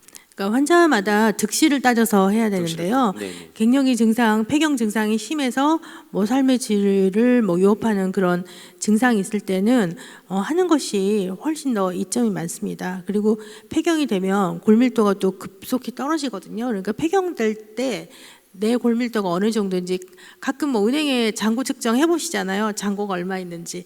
그런 것처럼 골다공증 검사는 안 해보면 모르거든요. 그래서 검사해보고 골밀도가 좀 낮아서 위험이 있는 경우에는 저는 좀 호르몬 요법 하는 것을 좀 더 권하고요. 특히 자궁 절제 수술을 했다 옛날에 그러면 보너스가 있습니다. 이분들은 사용하는 호르몬이 자궁이 있는 사람이랑 다르거든요. 그래서 그런 경우는 에스트로겐 단독요법을 쓰면 유방암이 오히려 감소합니다. 폐경 호르몬 요법에서 가장 걱정하는 것이 유방암이거든요. 네, 근데 보통 5년 이내로 했을 때는 그 위험도가 증가하지는 않습니다. 아, 네, 고맙습니다. 5년 이내에는 증가하지 않는다. 네, 그래서 이 월경에 대한 얘기 또 굉장히 많으신데요. 이게 생리불순은 월경인데 이거 좀 묶어서 얘기를 좀 해보겠습니다. 월경 기간 동안 가만히 있는 게 좋은가요? 아니면 활동하세요. 활동하셔야죠. 이게 뭐 큰 병이라고요, 그죠? 또 생리불순이 근종이나 암으로 발전할 가능성이 있나요? 아, 이것도 또 그렇게 고민이 많으신 것 같아요. 생리불순이 자궁 근종이 될 것 같지는 않지만 생리불순이 자궁 내막암의 위험성은 증가시킬 것 같습니다. 네. 그래서 생리는 꼭 할 일은 해야 된다. 저는 그렇게 얘기를 하거든요. 예, 최소 6주에 한 번은 해야지 자궁 내막암의 리스크가 없다. 그렇게 저희 생식 내분비에서는 생각하고 있는데 선생님. 저희도 비슷하게 한 최소한 2달에 한 번은 생리는 하는 게 내막을 보호하는 걸로 생각을 하고 있습니다. 네, 이왕 마이크 든 김에 자궁 내막증 수술 뒤 피임약을 복용하고 있습니다. 약을 안 먹으면 재발할 가능성이 큰가요? 장기 복용에 대한 부작용 없나요? 라고 하셨네요. 자궁 내막증은 제 파트입니다. 예.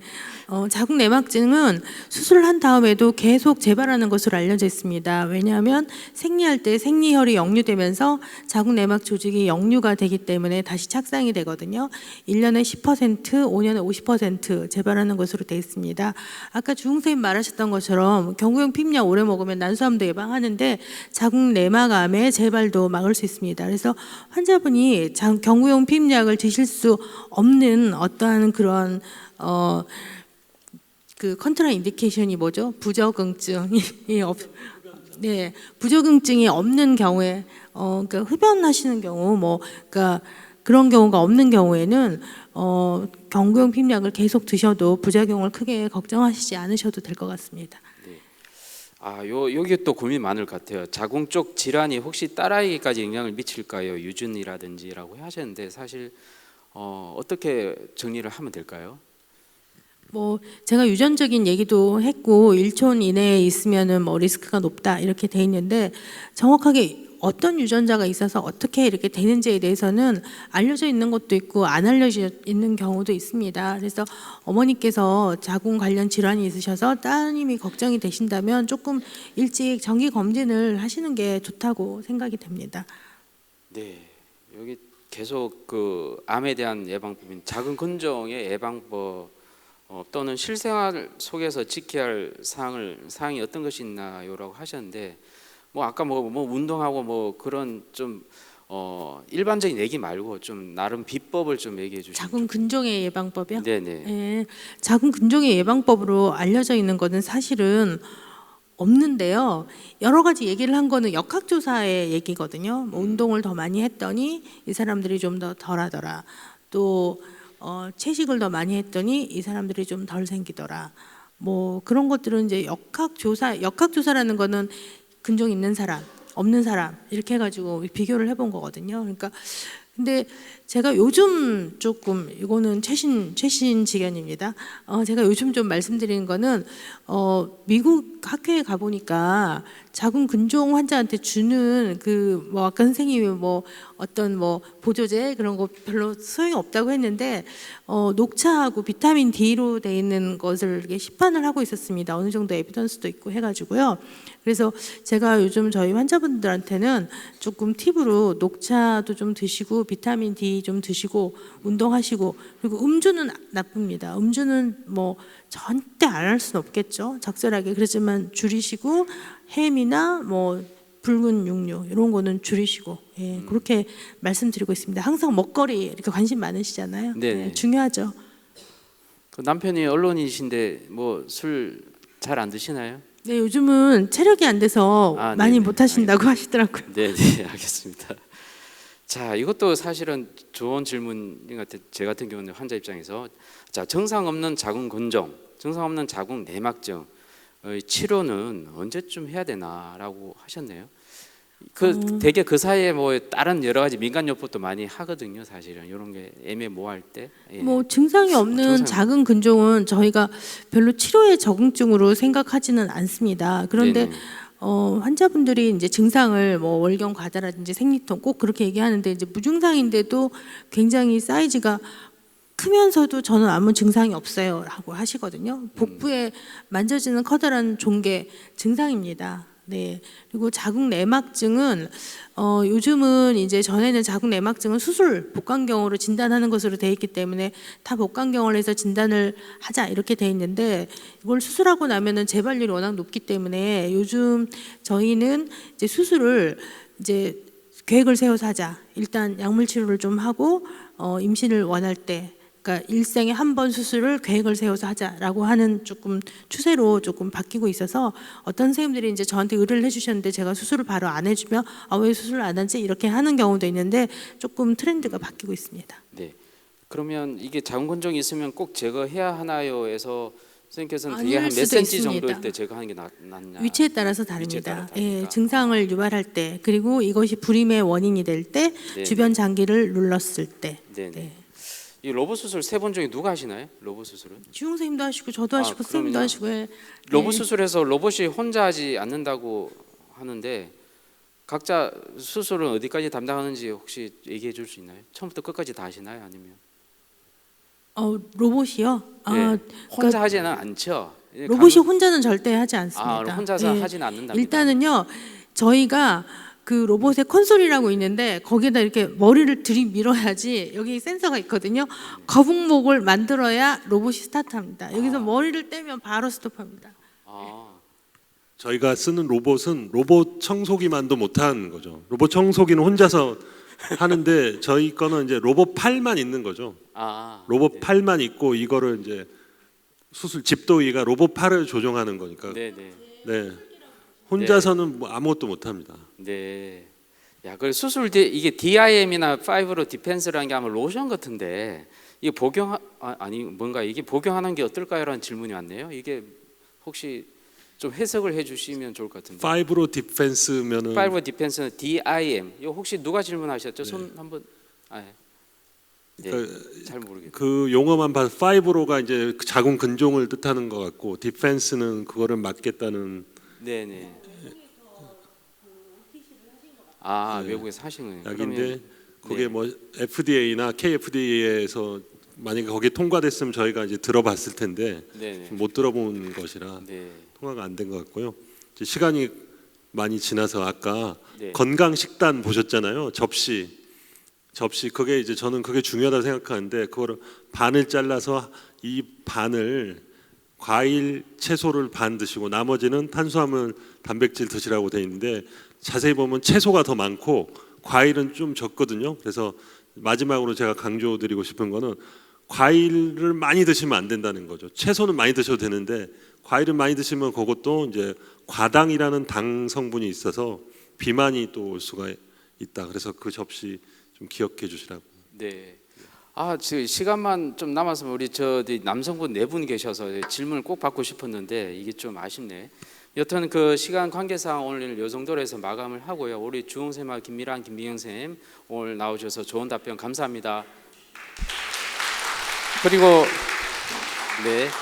그리고 혹시 진짜 궁금한데 질문 못 하신 분은 나중에 동영상 그 댓글에다가 달아주시면 저희들이 친절히 답변해 드리겠습니다. 또다시 감사드리겠습니다. 네.